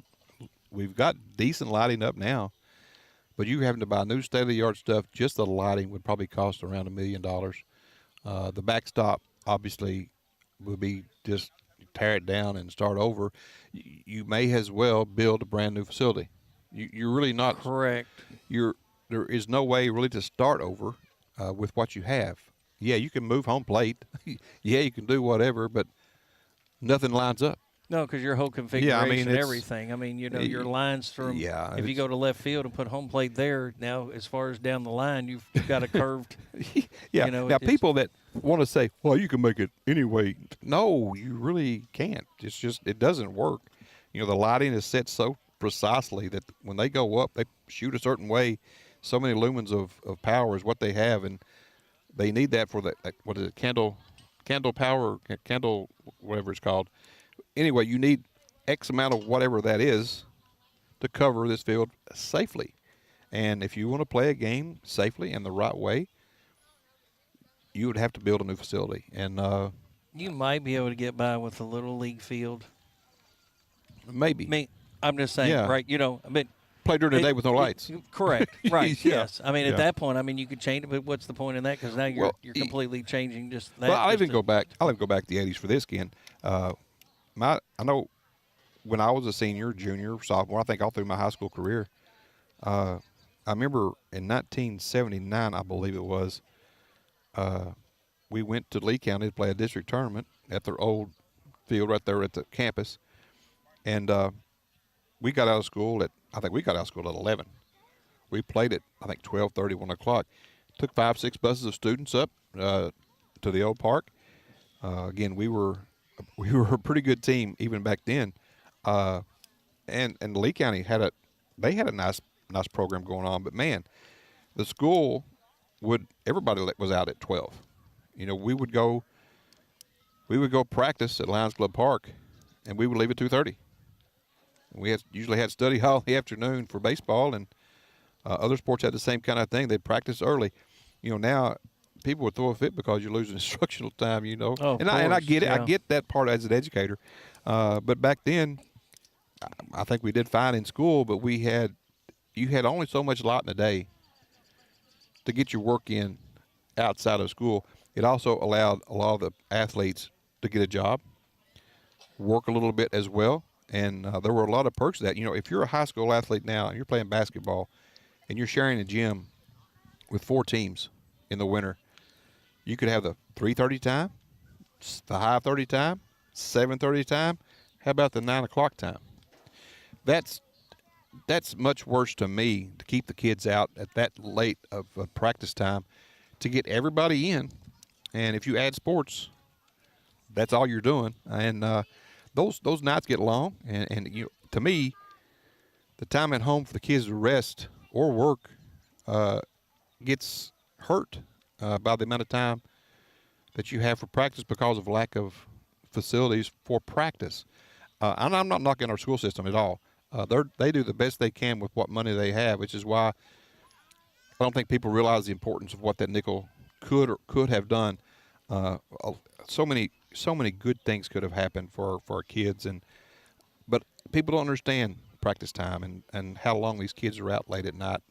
And if you want to be a high school athlete, it takes practice and it takes work, and that just is what it is. We've got one regulation high school gym floor. Well, everybody wants to practice there. A middle school is not a regulation high school floor; it's a regulation floor. Well, they tell me it's regulation high school. The gym just doesn't seem like it is to me, but they have 3 or 4 practices a day, so you really can't split that. The new gym was built at the elementary school. The state wouldn't let them build a bigger gym because it's not for high school; it's for elementary. So, sometimes I blame the state getting in the way sometimes of the advancement. But I just kind of there is a lot that goes into facilities at a school system and how that money is allocated for each one. It's just so hard. Again, you beat the same kind of people up if you get donations and you get sponsors, and you can't afford facility kind of money. That just has to be pretty much in a tax. And like I said, the facilities you see here at the city park are just phenomenal. But on one hand, I will say this: for whatever reason, this county always just seems to be a day late and $1 short. Well, you go back to the restaurant tax. Yeah. We missed a match opportunity. Yes. Could have had more stuff. It could have had more Yeah. stuff. Yes. Instead, they missed the deadline or whatever else, the vote, whatever it may have been. It's irrelevant. Same thing with the nickel tax. Again, you missed opportunities time and time again, and then we wonder why we don't have things. Well, we miss opportunities when it's presented to us. Yeah. Sometimes things don't go the way that they seemingly should. Yeah, Nobody wants to pay more taxes. There's a lot of people that but want to still. just say, okay, let's end all taxes. Folks, you want to end ambulance services, you want to end 911, you want to end everything that you have is paid from taxpayers. And if you don't want resources to save lives, and you want resources to better whatever, then okay, go that route. You're not going to get public donations to give you a lot of tax tax money. No, unless, they're just not there. I mean, unless James Clapp wins the lottery. He said he'd pay for everything. Yeah, he did. So. Yeah, we'll hope Mr. Clapp too that. Yeah, I mean, and they're getting ready to start back. By the way, Medford is still going to be on the mound. We'll have runner at second base with Tipton. And I'm going to say this again, Ken. You look at what I'm seeing. This is about 5 minutes early to start back. I just think it's the sun right now should be right in the catcher's eye coming from a left-hand pitcher. Yeah. He's going to have more trouble picking it up now than when we took a break. It's going to be tricky because guess what? It's still not gotten lower. And it's still not gone. It's 8:03. We didn't start back last night at 8:15, and it was bad for 10 minutes after that. So here we go. So action. Dylan Trent up at the plate with a 2-2 pitch count. Runner at second, and Jackson Tipton's count's going to go full now. I am surprised to see Medford back out there for this inning of work. Again, they had somebody get ready just in case, but I guess he says he can go. And it wasn't that long of a break, really. 30 minutes is quicker than I thought. No, now look at the way that sun is kind of peeking through there, and he'll get the walk. So it's going to put runner at first in Dylan Trent. Second base, Jackson Tipton, who led off with a single. We'll head back up to the top of the order with Lane Rogers, grounded out, flied out. Due for a base hit here for Lane. Yeah, all I can say is this, and they're going to have to talk to their pitcher, and he's taking the ball. And, again, I guess the kid that got warm, he's going to be coming in. So it's the third baseman. Looks like. To be Hayden Workman. So Medford will leave the field. They'll bring somebody in. Can't see the number. Number 5, 6. What 2? We got there? I don't know. 5, looks like, maybe. Don't know where he's going. Well, I believe Workman will actually be coming in. Let's do this. Let's go on and take a quick break while we have a chance, and we'll come right back with a new pitcher here in the bottom of the fourth inning with the Pirates threatening. Local businesses are the backbone of our community, and having the right financial partner matters. This is David Johnson, Senior Commercial Lender at Whitaker Bank in Powell County. I work one-on-one with business owners to help them finance growth, investments, and day-to-day needs. Whitaker Bank has proudly served Kentucky communities for decades, and we're here to support your business for the long term. Call me at 606-663-2283 to get started. Whitaker Bank, uniquely Kentucky, member FDIC, equal housing lender. Hearn Funeral Home has been family-owned since 1939 and is currently under the direction of Hondo Hearn. They have proudly served the families of Powell County and other surrounding counties for over 75 years, helping them to celebrate with compassionate care, dignity, and respect at an affordable price. Contact Hearn Funeral Home for all your pre-planning needs at 606-663-4375. You're listening to the Powell County Sports Network.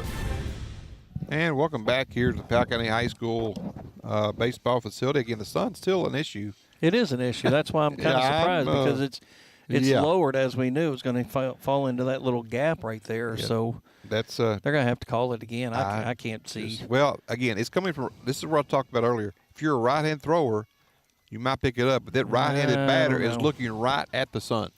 I just think it's early to play ball. I would agree with that. I think we got another 15 minutes probably before it happens. I would agree. This is Brody Peffer into pitch now for Mason County. I can't pick it up. Again, this is where I was last night. I can't was pick 20 it minutes up. without picking it up. Again, this is 9th game as a pitcher. He's had 7 starts. He's thrown 24 2/3 of an inning. 29 hits, 32 runs, and 25 of those have been earned. 37 walks to 17 strikeouts. Not a good ratio there. He is 3-1, but with a 7.09 ERA. Powell County now in a point, Ken, where it is 5-0. Nobody out. If Powell County can get some kind of a rally going, come back out and just maybe finish this thing off in 5, it'd be nice for us. Yeah, I'm curious to see what's going to happen here, honestly. Like, I'm having to literally tilt my head down. You cannot look at the field. No, you cannot. And I'm tilting my head down with a hat on. And you can't see the field. I can see the field, but I cannot pick up the pitcher in that regard. I'm in a little bit different angle, not too much. I don't know. But Lane Rogers has played. You can tell he's pulling down the hat. Yeah. Yeah, it's not good right now. No, I don't like the call. Too early. Square around to bunt. It's going to be a ball. I know you want to hurry things up, but if you're going to have a delay, have a flipping delay and get it safe for the kids. Another 10, 15 minutes wouldn't have harmed wouldn't have broke anybody. I do know Mason County's got to travel back home, but it is what it is. I have to put my glasses back on just to even it's brutal. Pick it up. It is brutal. That doesn't even help. Honestly, it almost makes it worse. You know, I don't know. I guess the umpire's having an okay time seeing it, but now back here, it's rough. It's 2-0. It is rough. And we are just off to their left. It might be a little bit Squares better. around like he's going to bunt, and he'll get it down. Make the throw over to first. He'll make the sacrifice. That'll get the runners to advance. So that'll take Tipton down to third, Trent down to second. So the sacrifice. Oh. Oh yeah, if you're watching, I'm sure that the glare is, awful at this point. So we apologize for the people that are watching. Yeah, I mean, it's just nothing but a big glare. So runner at second and third. That'll bring up Drew Miller for the Pirates. It's a pitch. I see why they're playing. Miss. If we were 15 feet to our right, there's no issue. Going over this way? Yeah, there's no issue right now. I can see why we're playing. Okay. For us, it's torture. For them, it they is. can see. Yeah. Yeah. All right. Well, I'm glad you took a peek. I just thought about doing that. Did that clip him? Yeah. Nope, it did not. 2-0 to Drew Miller, though, with Jackson Tipton down at third, Dylan Trent at second. One out here. Pirates leading 5-0 over Mason County, the Royals. Here's the pitch. Gonna miss. 3-0. So struggle here on the mound for Peffer. I want to just apologize to our umpires. They probably made the right call. I just didn't realize it was that much of a difference. Okay. Just 15 feet difference from where we're set up. Straight on, it's not. Gonna give him the walk. Not terrible. So 4 walk straight Miller. pitches. Bases gonna load him up. Juiced. Yep, for Jordan Del Rosario. All right, Jordo. Yep, I'd like to see him get a hold of one here. That's for sure. Again, he's Rick. What are you doing out there picking up the equipment? Let's send some of these younger guys. Listen, if you look at the right fielder, look how far in he is. Oh, and we've seen Jordan go that direction, right? Yeah, we have. I mean, he gets a good shot, and he's at least going to clear the bases if he's able to do that. Pitch on the inside, going to back him out for ball one. I guess we'll be here for the region as well. Maybe we need to just set up more that way. That end. Well, then we can't necessarily get a good pitch count. Maybe unless we go to the far right. Maybe you think? Oh, I don't know. Go on the opposite side. There's the first pitch for a called strike. I think that's the first. Even right directly behind the plate, that might be a better place for us. I don't know. Maybe this is a good place. It's just the sun's bad. Swing and a miss. So back-to-back strikes. Del Rosario now down on the count. 1 ball and 2 strikes with 1 out. Come on, Jordan. Need a base hit here. Single in the outfield. Here's the pitch. Nope, gonna miss. Even the count at 2-2. 2 balls and 2 strikes now to Del Rosario. Lacey Dickon on deck. Really got to protect here. Peffer the pitcher now. Here's the pitch. Going to be down in the dirt, and the runners will advance easily. Oh, he's going to come on and come, and yep, sure enough, he's going to come in. They threw that one away, and the Pirates will score 2 runs. Well, I've seen it happen before, but that time it's going to go down as a pass ball scoring Tipton. Yeah. And actually an E2 to score Trent. But he was coming, and the catcher had to make a quick throw. Tough error on the catcher, but yeah, that it was. Again, you don't expect that runner to break. No. And nice job that time by Trent to actually come in as well. He kind of hesitated and then realized he could just about get there, and then the error on the throw. A full count here to Del Rosario. Get a base hit. And he'll get the walk. We'll take it anyway. So runners on the corners for the Pirates as they've scored 2 runs. Coming out of the delay, they lead 7-0. Let's see if Lacey Dickon can. Now, potentially, if Dickens could score, we're at the 10-0 mark in Powell County and then could hold Mason County in the top of the 5th. This game is over. Well, he's a lone player with a home run. Well, I'm just saying. I'm not. I did that last night, and then it happened, so that was a good thing. That's what I'm saying again tonight. Yeah, how about one over the fence here? We'll take it. Left field. I just take a base hit right now, but just keep the inning going. Totally agree.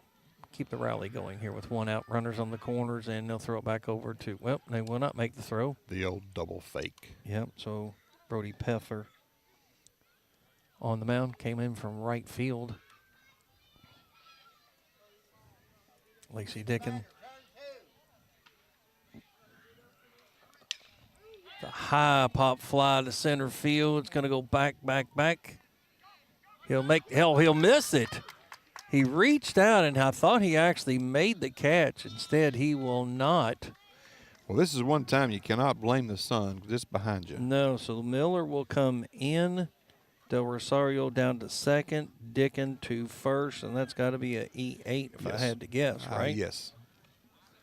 And I don't think Del Rosario even almost picked up where the ball was. No, agreed. Coach frustrated again. Is there 2 outs here in this? There's just 1 out, right? Yeah, just 1. They got 2 outs on the board for some reason. I guess they locked that one out, but it's a drop. It was a drop, yeah. Again, he's over at first. Yeah. Let's go. Tucker Ramsey. Tucker. Hit the ball much better as of late. Yeah, he got a single. See if he can't do it here. Here's the pitch. Going to be high, miss for ball 1. 8-0 now is your score. Again, we need a couple more runs across, right? Keep this rally going. Have you scored Dickin, hold him in the 5th? We're done. I can handle that. Yeah. I'll be all right. Didn't get home till... Only reason I got out at 9:40 last night because we got him out we scored 10. Well, Ethan and I got home close to 11. There's a base hit. No, actually going to double him up. Double play. Yeah, it was a double play. Went a line drive, basically. I think Dickin that time looked at the scoreboard and saw 2 outs. He was going on contact, so bad break that time for the Pirates. We'll tip away with an 8-0 lead for Powell County here going to the top of the 5th. Parents trust the emergency department at Mercy Health Markham and Wallace Hospital when their children hurt. When an emergency strikes, we are right down the street and ready to help. We offer full-service emergency care 24 hours a day, 7 days a week. We have X-ray, CT, and lab services on site for assessing, diagnosing, and treating patients quickly.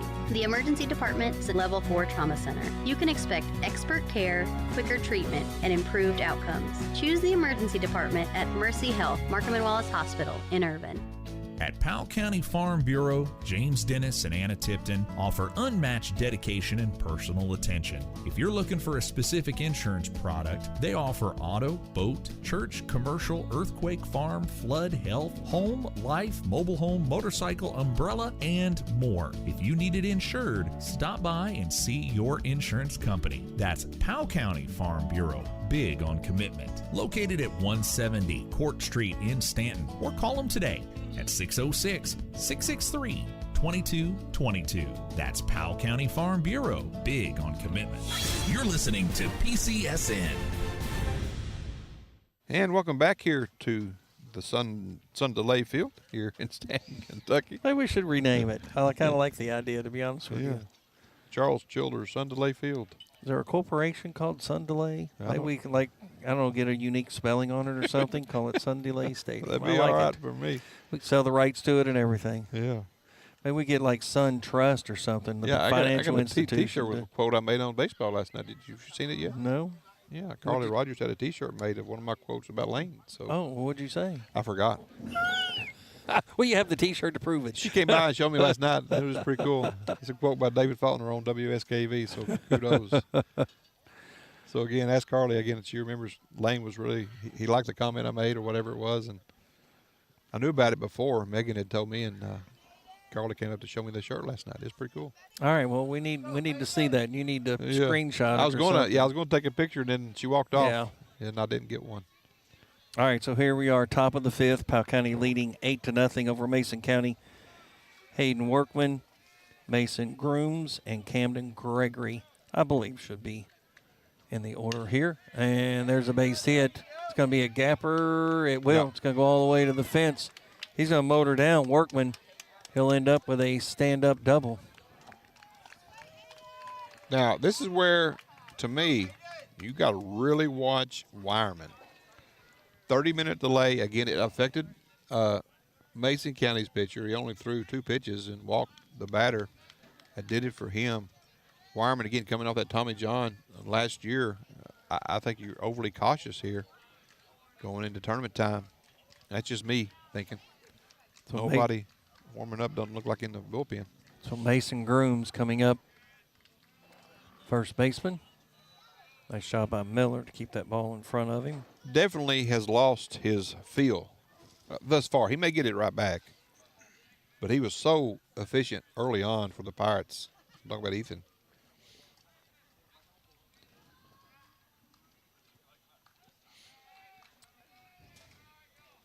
Here's the pitch. High pop fly. Miller's coming back, and it's going to be out of play. See, when it was this way last night, I couldn't pick up a ball at all. I couldn't pick that one up, no. So I just think it's tough, really, right now with that where the sun is, because the ball has to leave that direction, and it's just hard to pick up. 1-1 now to Grooms, with Workman down at second. Leadoff double here in the top of the fifth. Powell County Pirates leading Mason County 8-0. Here's the pitch. Swing and a miss for strike two. Get the strikeout here, Ethan. Again, sun is not an issue now for the batter, catcher, umpire. It is just for us. Yeah. And our cameras. Here's the pitch. Oh, just missed on that one. 2-2. I've seen a lesser umpire miss that pitch. And especially when 8-0 game, those strike zones sometimes widen out. Oh, that they can, especially after a delay. Yes. That's at least in high school baseball. Pros would do it if they could get away with it. Here's the 2-2. The shot. That could be out of here. Deep. That could be out of here. And will not. It'll get all the way to the fence. He'll get a stand-up double and an RBI. That was a shot, though. So Workman will come in. Grooms will end up with a double and an RBI. So 2 hard-hit balls off of Wireman here in the fifth. And I don't think they hit a lot of hard balls through the first 4 innings. They did not. Again, I was telling Ethan's dad, Scott, that he was pitching very efficient, getting a lot of soft contact, making some nice plays. Now they're elevating the ball and putting the balls deep in the gaps. Stepping up to the plate, the DH, number 11, Camden Gregory, batting in the 8th spot here, third in the inning. So nobody out, runner at second. Back-to-back doubles. It's called strike. By the way, this is one of the reasons that the regional tournament times are what they are. We're trying to set up away from sun delays because that's a team's nightmare to come in here for regional tournament with the pitch count the way it is and be able to come back. It's just you don't want to put any team in that situation for the sun delay. I'll foul that one off. Reach out to just kind of touch that one. So start times, I think, for the region have kind of already been set. I think it's 10, 12, 33, 30, and like 5 or something. I don't know. Something it's unique. I got them all. It's early start times. It gets us in before sun delay possibilities, hopefully. 0-2. Nice pitch. The chopper. That's going to be trouble, and it will be. No, we got it. Throw it away. Sorry. Yeah. He's going to be safe anyway. I made a turn, though. He's safe. Out. Yep. He kind of tried to hop around it. Nice job by Rogers. So the Grooms will score from second, and Gregory on a 4-3. We'll give it a base hit on the play. I would agree with that for sure. And then a 9-3 put out at first base. He did make a turn, so that was what caused the issue. That's when he went down. Good play by Lane Rogers to get over there and back that play up. That's why you back up plays. Now stepping up to the plate. Lazy man would not have backed up, and that runner would continue to go. Lane Rogers was right there on the ball. Did a good job, what you're supposed to do. Brody Peffer up at the plate. Here's a pitch. Another high chopper. Long throw to first, not going to get there again. Tell you what. We're off just a little bit. I'm not saying you can let that ball go, because I don't think you can. But if he lets that go, I think he goes foul. But he also be at second base if you try and it's fair. That is 4 consecutive hits, David, to start the inning. That is 2 doubles and 2 singles. And they only had 3 hits on the night. Well, actually had 3 hits on the night. Yeah, 3. Until this inning. Yeah, and then 4. Now Luke Butler, the left fielder, up at the plate. But a couple of these have been soft contact hits here, the last two.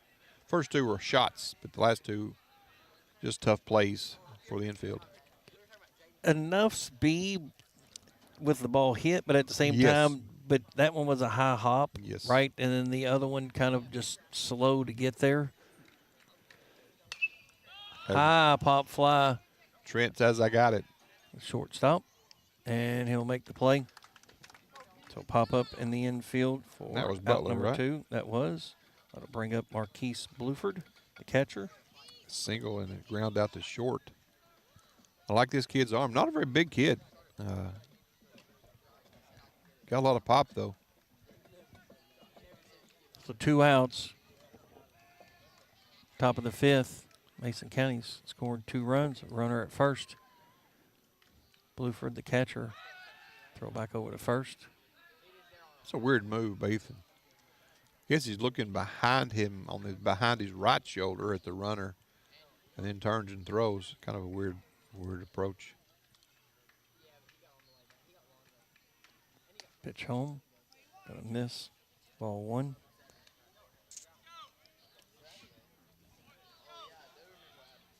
Pirates looking for an out to end the inning. Obviously, the Royals looking to extend it. Long time coming. Here's the 1-0. I'll foul that one off. You know, Powell County 1-1. had an opportunity there in the bottom of the 4th to really extend that out. Yeah. And I'll call it a bad base running move, but I really think the scoreboard had the base runner and first base coach thrown off a little bit, because that was a weird inning because of the sun delay. But the board had 2 outs and there was only 1. And Diggin was going on contact. And it was a line drive shot right to the second baseman, so the pitch is going to be a called strike.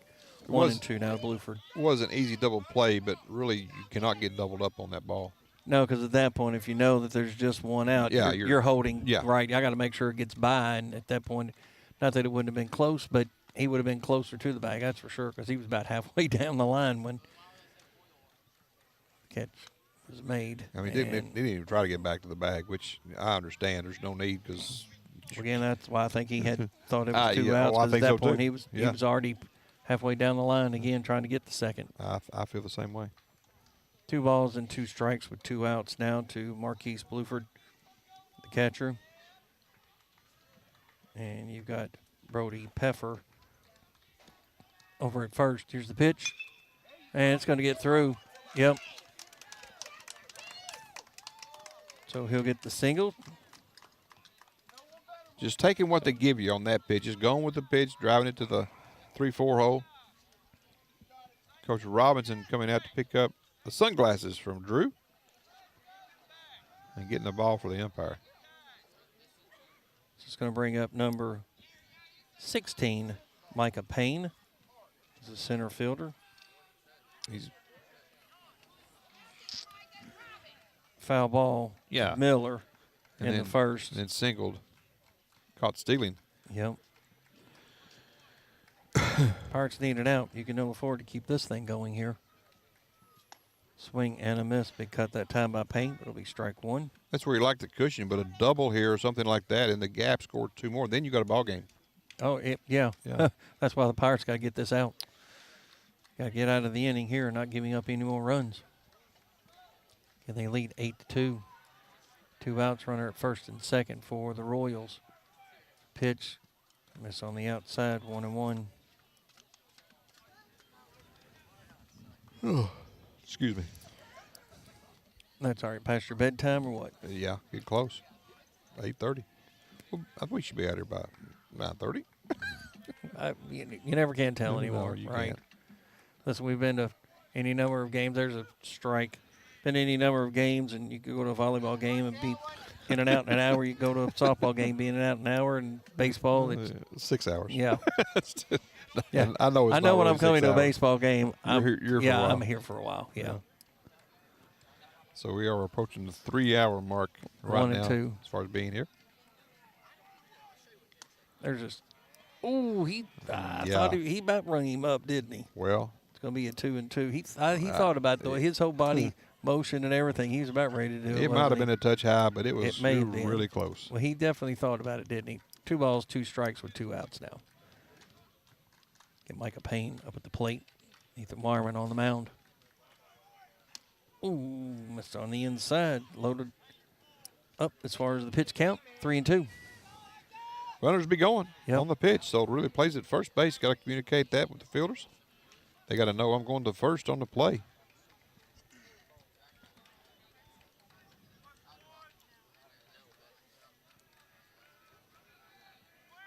Here's the pitch.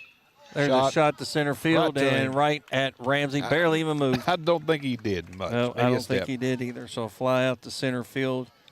That'll end the inning. The Royals will get 2 runs across. Powell County will come up here in the bottom of the 5th, leading 8-2. You're listening to the Powell County Sports Network. Parents trust the emergency department at Mercy Health Markham and Wallace Hospital when their children hurt. When an emergency strikes, we are right down the street and ready to help. We offer full-service emergency care 24 hours a day, 7 days a week. We have X-ray, CT, and lab services on site for assessing, diagnosing, and treating patients quickly. The emergency department is a level 4 trauma center. You can expect expert care, quicker treatment, and improved outcomes. Choose the emergency department at Mercy Health Markham and Wallace Hospital in Irvine. At Powell County Farm Bureau, James Dennis and Anna Tipton offer unmatched dedication and personal attention. If you're looking for a specific insurance product, they offer auto, boat, church, commercial, earthquake, farm, flood, health, home, life, mobile home, motorcycle, umbrella, and more. If you need it insured, stop by and see your insurance company. That's Powell County Farm Bureau. Big on commitment. Located at 170 Court Street in Stanton, or call them today at 606-663-2222. That's Powell County Farm Bureau. Big on commitment. You're listening to PCSN. Welcome back here to the Powell County High School's baseball field here at the Stanton City Park. We've called it everything in the world tonight. Sundelay Field, Charles Childers Field, the antique of Powell County. We're one of 4 that experienced sun delays, at least that we're aware of. Yeah, if there's more, let us know. Again, those fields were built one in the 1800s, yeah, 1890s. Yeah, that just didn't know better at the time, you know. No. Threw down a plate and said, let's play, boys. And at the end of the day, guess what? You know, they probably didn't have lights back then, so guess it didn't really matter. You didn't play No, the it game at didn't 6 matter. o'clock. Yeah, you're you know? right. But Yeah. at noon. So it wasn't really a big thing until they put lights up on that field, and then you got problems. Yep. So, again, like I said, modern technology should tell you that you can't play at 6 o'clock without a sun delay in the summer. Nope. But look at it in March, April, guess what? You're fine. And I'm sure that's probably what they thought. March, April is no big deal. Could we get like some characters or something to dress up in costume and like have sun delay races or something, you know, like they do? With, yeah, at the ballpark. You know, yeah, we should be able to. What's the one guy like the Flash or something like that? He's not called the Flash, but he's called something. They start like in left field and run all the way around and see if they can't catch him, and he's fast. Yeah, those guys. Just I saying tell you that- what, you know, can you imagine being one of those mascots for the teams and all that garb to put on in the middle of the summer? Yeah. You know, in St. Louis, Cincinnati, your team's St. Louis, by the way. If you're in those 2 cities and it gets hot in August, can you imagine how hot those suits would be They by would the end have of to the be. day? Was it the Nationals that do the presidents? You know what I'm saying? yeah, They yeah, run- yeah. I'm just saying, like, why Yeah. don't we come up with something during sun delays? We'll entertain people with, you know, Pirates. whatever races. Arg. James Clapp. Arg. All right, here we go. Back to the action as it'll be Brody Welch to lead things off for the Pirates here. Right at you, Ken. You had that one. If you could have got Did. through the fence, we didn't flinch at all. No sun delay problems for us. Ball is still back here, right? That it is. Yeah. Nobody came to get it. Ethan. Pitch.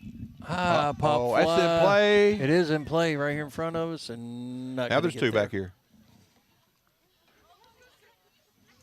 You got 2, E.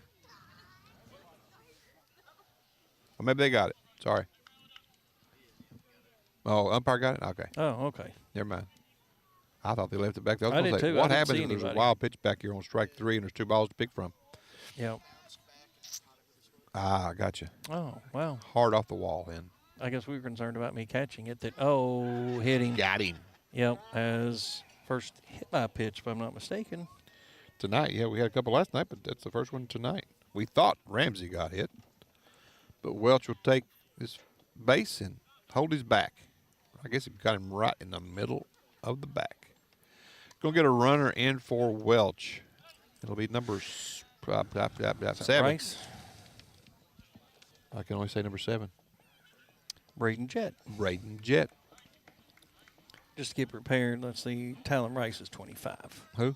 Talon Rice. He's okay, normally, Talon is who went in last night yeah. to run, and I couldn't identify who that was. It wasn't on my sheet, so I do apologize for last night. It was Talon Rice that went in to run for Dickin. So Braden Jett. Let's see what Ethan Wireman could do. Again, he's the pitcher. See if he can't help himself get. And I think Jett ran as well last night. I think he might have even scored a run. So I misidentified him as well. So apologize for last night's effort for the call because it didn't have those extra players, and they weren't on the lineup card. I thought you had to have them on the lineup card, but they were not. I would have thought that as well to be a part of it, right? Yeah. To be the legal record. Yeah. To be legal subs. Well, I apologize for my call of the volleyball game last night. I tell you what, solo is not easy. Well, it was tough to watch. Yeah. But congratulations, nonetheless, to the boys for getting there. But Ryle they've had club volleyball down there for a long time. They had 2 or 3 kids that are going D1 for volleyball. That's almost unheard of for a new volleyball program in the state of Kentucky. So now you've already got some D1 signees out of that club. Comes the 1-0. Going to be low down in the dirt. You know, same way last year with Tate's Creek. They had a couple of D1 players on their team last year that just kind of did it to us last year. Again, it's not that we play so bad. It's just they're so good. We're not used to that kind of level of volleyball. We did play bad. I'll be honest. We did. It is what it is. But they also made us look bad, right? Well, they're an excellent team, that's for sure. And it's going to be a called strike and the throw down, and he'll get there safely. So Good. Jett with a stolen base. Richard Kelly with his good moves out there to duck the ball. There you go. Stolen base by Jett. Again, not to take anything away with Rob, but we by no stretch had anywhere remotely close to a competitive edge. How did the Oldham game with regard. Pikeville go? Did you see a score from that today? I didn't even look. Oh, shot. It's going to drop. Yeah, not as hard as I thought. And it will drop. Nice job by Wireman. And they're going to – nope, I thought they were going to send him in. Instead, Jett slid into third. I think somebody deked him over there at third base just to get him to slide. Well, regardless, Wireman's going to get the single, and that will send Jett down to third. And that will be Talon Rice coming in to run for Wireman. So Wireman's still the pitcher of record. I don't expect to see Wireman to come out in the 6th.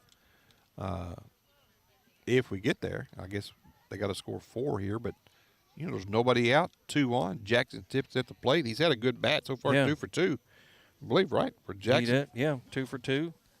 So a double and a single, 2 RBIs, and a run scored himself. Might as well get a home run. Might as well. Yeah, right. Still leaves 1 short. Or at least a triple, right? Well, at least get that one. He got good enough wheels to triple it. Yeah, agreed. I'm just saying he's got a single and a double, so might as well add a triple to it. Yep. Well, there's a shot. Tell you what, he's seeing it well tonight. That he is. 1 run will score, and he'll get the single and the RBI. That will bring in Jett. That'll send Rice down to second. Big night for Tipton. That's his 3rd RBI of the night. 3 for 3 on the evening. That's going to bring out a pitching change for Mason County. We'll step away for a break. Powell County leading 9-2 here in the 5th inning. Having trouble with your furnace? Call Ritchie Mechanical at 606-318-4188. They provide service checks and safety inspections on furnaces and heat pumps for your residential and commercial needs. Ritchie Mechanical offers a 12-year parts and compression warranty as well as financing for new equipment. These are good local guys that are honest and dependable. Call Ritchie Mechanical at 606-318-4188. Hey, I'm Wyatt Denniston, owner of Stanton Ace Hardware. At Ace, we are known for being the helpful place, and we pride ourselves on accomplishing that goal each day with each customer. We are constantly working on expanding our rental department, now including skid steers, mini excavators, mini skid steers with ditch witch and auger attachments. We also have delivery options available. Shop local, save money, and get quality products from people who love this community. We are Stanton Ace Hardware, supporting the broadcast of our Powell County Pirates. You're listening to the Powell County Sports Network. You're listening to the Powell County Sports Network on your official station for Pirate Athletics, WSKV 104.9 FM Pickup Country, and streaming 24/7 online at listenlikealocal.com. Welcome back here to the Powell County High School baseball field. It is 9-2. Nobody out in the bottom of the 5th inning. 2 on for the Pirates. Runner on first and second base. New pitcher coming in is Silas Setters, a sophomore. He's had 4 games he's pitched this year, only 6 1/3 innings. He's given up 6 hits, 2 runs, 2 earned, 4 walks, 8 strikeouts. The left-hander, by the way, 0-2 with a 2.21 ERA, so seems like he's fairly efficient. But limited action for Setters. But again, he is a lefty. Their starter tonight was also a lefty. Yeah, how rare is that, right? You got 2 lefties. Yeah, 2 lefties in your rotation. Could be even more. At least 2. Bring Powell County a couple lefties. We'd be tickled pink. That's just a rarity around here to see those lefties. Oh, well, I'll go ahead and plug my cousin real quick. Gavin Faulkner got a couple saves against Austin Peay this weekend. Got a strikeout in the inning with a tying run at second, and then came in I think in the bottom of the ninth, last inning. They had runners at first and second. First batter bunted. Next 2 strikeouts by big Gavin Faulkner at Eastern. They defeated Austin Peay 2 games out of the 3 to win the series, and but I think they're eliminated from playoff potential. But a good outing for O'Cuz Gav from played for. Paul Arnston, excuse me. I'll get it in a minute. Oh, there's a bunt. Nice job. He might even get all the way to first, and he will. Nice. That was excellent. They'll lay down that bunt by Dylan Trent to load him up. Frederick Douglass, by the way, is what I was trying to think of, was where he went to school. So now it will be Dylan Trent with really good wheels will be the winning run at first. If he scores without anybody else being out, this game is over. So what are you doing with Rogers? What are you doing here? Hit away, man. Drive it to right center and run for days. Bunt. No. Unless we're just working on it, you know. No, I say you hit away, but I'm just saying it wouldn't surprise me if they actually called that. Well, just knowing how they can be at times. Listen, if you want Lane to bunt, he'll get the bunt down. But yeah, I think that's what I'm saying. He's the kind of kid, though. He's a high contact batter. He just he can lay down the bunt. He's got the speed to do it as well. For sure. Get down the line. Here's the pitch. Swing and a miss. Probably swung at ball 2, but regardless of it was a good cut, though. Lane coming in on the season, again, he's had 85 at-bats. Only struck out 12 times on the season. That's pretty good numbers.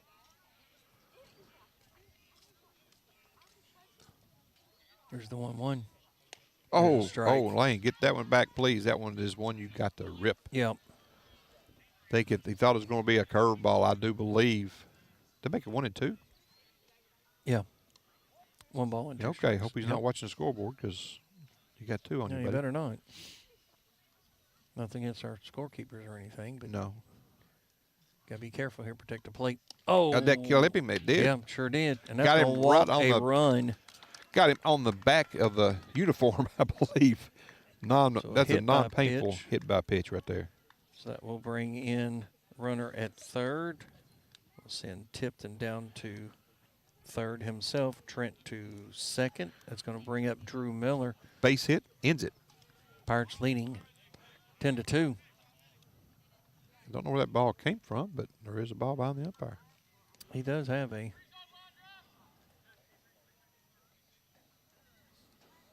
He does have a single, a run scored, and a walk and a run scored. Yeah, Drew handles the bat well. Yep. How about a big hit?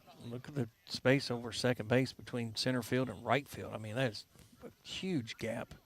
You get that ball over second base, and you're going all day. Oh, and it's going to come right back and going to slide down. He'll get there. Nice slide by Tipton. That was a nice slide by Tipton. He'll come in and get the run.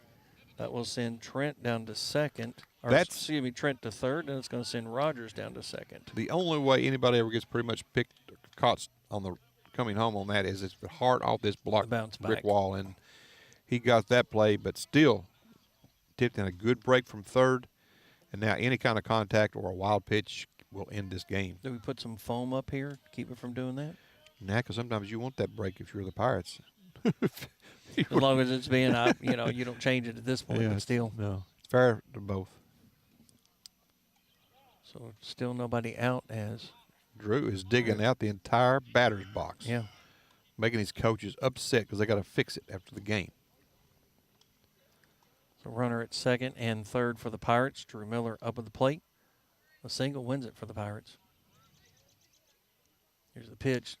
Big swing and a miss. Okay, 1-1. now I'll give him that swing on that pitch, but that's a pitch you cannot try to pull. If you try to pull it, you're just going to whiff it. Take that pitch and drive it to right field. Correct. Yeah, just making contact. That's all you have to do. Put it in play, ball game over. Well, again, look at that. You get it over the second baseman. The infield is in. Have to be. Yep. The outfield should be in, and they're not. Strike two. Got the corner. Drew said, I want that call too when we're on the mound. You know that, right? You know, as a catcher, he's like, what can a catcher do, right? You complain too at much, that you point, don't get a call. you're going to call that when I'm behind the plate. You have to be careful. It's a fine line, especially at the high school level. Professionally, I don't think it matters. Here's the 1-2.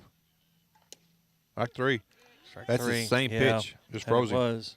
Yep, that's the second strikeout of the night for out number one. But that's the only way you don't score is get a strikeout. You got to, Jordan's a guy too that's been making a lot of contact. He was a high strikeout guy last year. High contact, or a lot of power, but struck out a lot. This year he's cut down the strikeouts. Here's the pitch. The chopper. That's a pretty good read. Yep.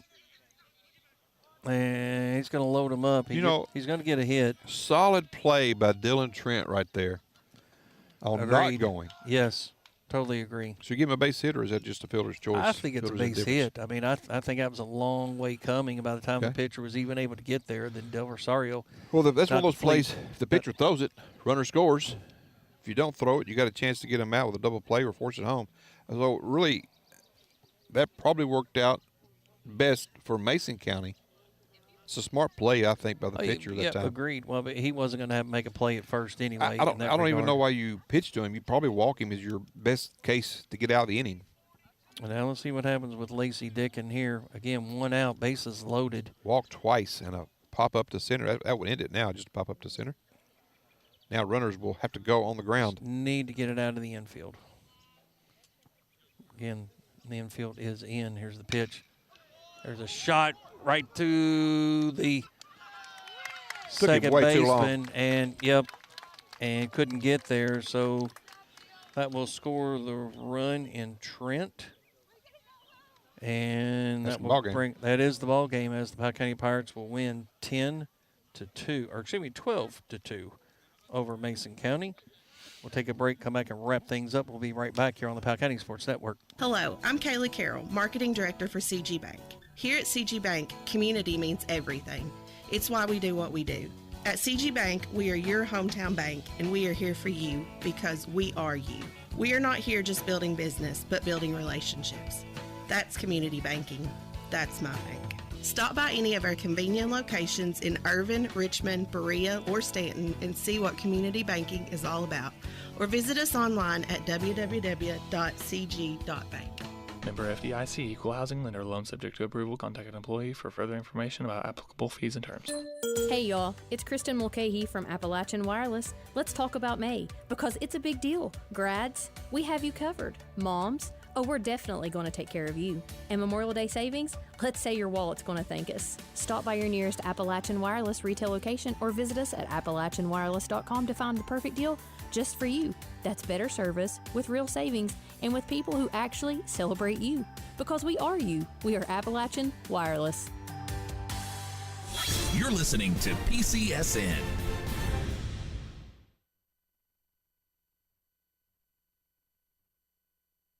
Are you looking for top quality physical therapy services in Powell County? Discover Apex Network Physical Therapy. Apex provides personalized care in a welcoming and comforting atmosphere. Committed to delivering exceptional results, Apex ensures that your therapy sessions are both relaxing and effective. Call 606-717-1396 to make an appointment today. Apex Network Physical Therapy, 156 West College Avenue in Stanton.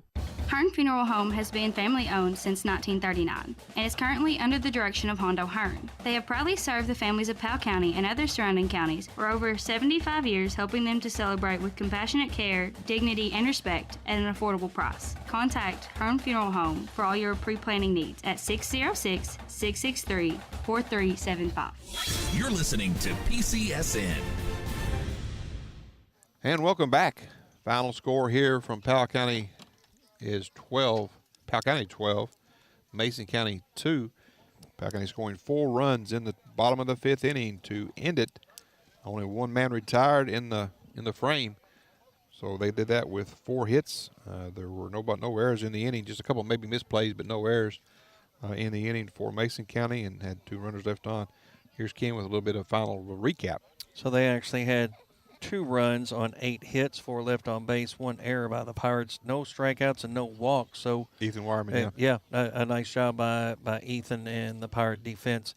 And then for the Pirates, I have unofficially 12 runs, 3 strikeouts, 5 walks, 1 hit by pitch, 6 left on base.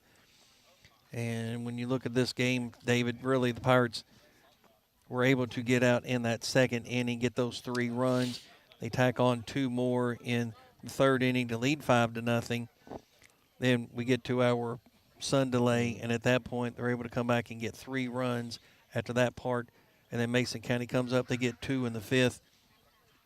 And then the Pirates come back and get those 4 runs in the bottom of the 5th, which really was nice. Again, they kind of started things off basically with a hit by a pitch. And anytime, it doesn't matter if it's a walk, hit by a pitch, or whatever else, you get a single. You get that first one on the bags, and at that point, a lot of times it'll come back and kind of get you, especially a walk and or hit by pitch under those circumstances. Yeah, they had one kid back there with Lane Rogers, had 1-2 count, and clipped him on the back of his uniform for a hit by pitch. And that really and that was after after Jackson Tipton got his base hit to score another couple runs. But that kind of was an out waiting to happen, because Lane did not look good against the lefty. And then they hit him on the next pitch, and then boom, there you go, and a lot of speed on the bases now. And I think he wound up at 3rd base at the end of the game. But, Powell County did a lot of the right things running the bases, except for the Dickin play there in the 4th inning where I think he lost track of the outs, because on the scoreboard it said 2. And I think Derek probably lost track of the outs too, and looked at the scoreboard like we kind of do sometimes. And we know that they make a lot of mistakes on the scoreboard. You can't just read that. But anyway, we had about 25 minutes on delay, something like that. Yeah. Maybe a good 30. Yeah, that was in the 4th inning, right? Yeah, it was in the bottom of the 4th. Bottom of the 4th. And their pitcher actually came back out, threw a couple pitches in the 5th, or in the bottom of the 4th, and just didn't have it again. And I'm not sure Ethan really had it coming back in the top of the 5th. He was hit hard. Well, two doubles and 2 singles. Well, after the first 2, I think he kind of may have got himself back in his rhythm. Got 2 soft contacts, but both went for base hits. But, pitched very efficiently. He was patient at that point, yes. too. Once he gave up those 2 doubles, he kind of took a breath. Yeah, exactly. Yeah. And at that point, it was very, methodical as far as his delivery, as far as just pacing himself, right? He didn't rush or anything. Right. He basically just kind of took his time before he actually made that delivery. Yeah, I think Ethan pitched a very, again, I'll say efficient game. It's what, Ethan's a guy that pitches to soft contact, or tries to pitch to soft contact, and for most of the game he didn't walk a batter. I think, if the Pirates want to do anything past district tournament, as far as in the region play, you got to have Dickin being efficient, Wireman being efficient, Dylan Trent, Lane Rogers, ever who comes in there next. Somebody else has got to help them out a little bit with their efficiency. But lack of walks, and what I've seen the last 2 nights, nobody's walked base on the other team. And if you do that in high school ball, And like last night, Dickin was lights out with a strikeout, so we only fielded 3 balls. Tonight, really, the defense played pretty good.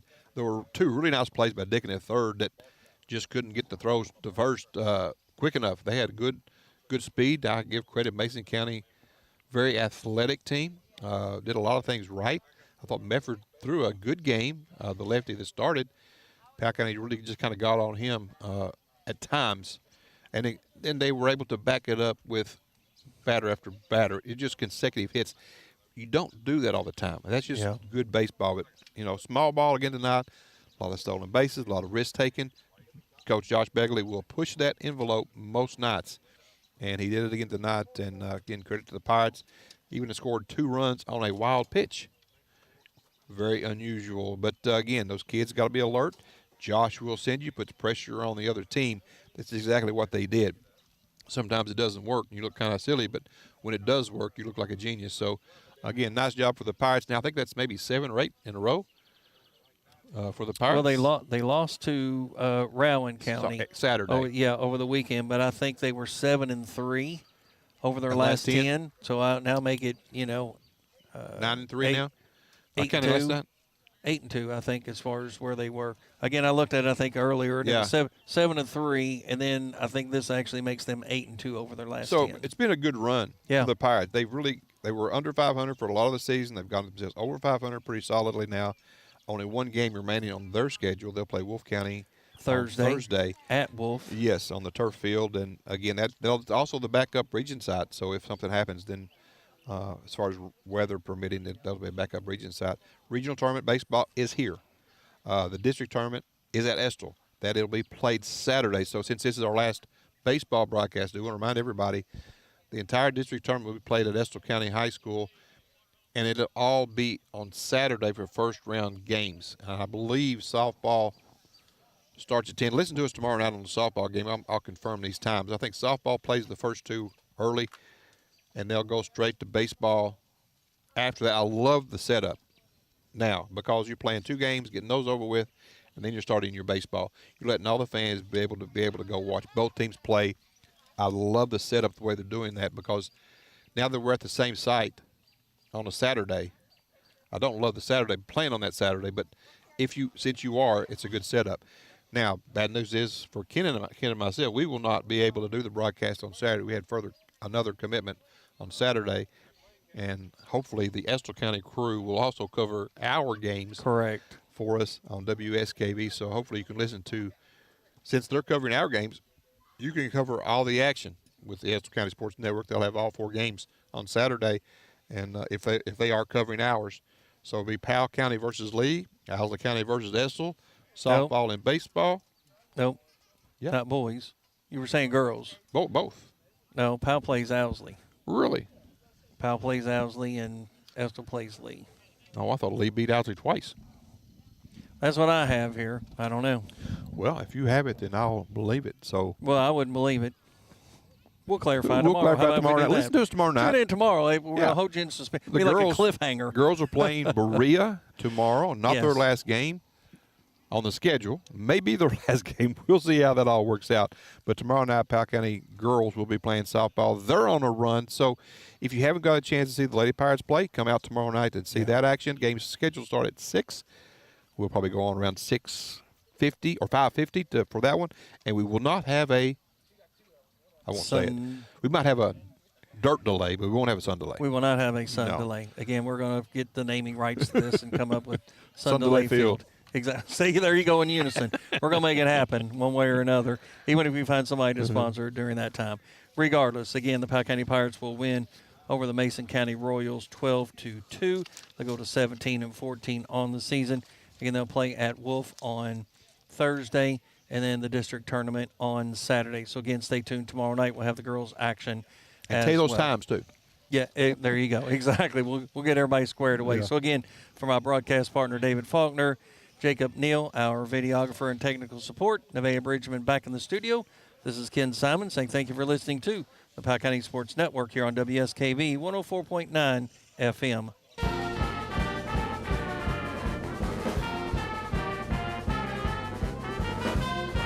for listening, watching, and supporting Powell County Pirate Athletics. We also encourage you to support the community sponsors that invest to bring the live coverage to you. Visit the Powell County Sports Network page at listenlikealocal.com to find the most up-to-date sports broadcast schedule and all the ways you can listen to the game. Thank you for listening to Powell County Pirate Sports on the Powell County Sports Network.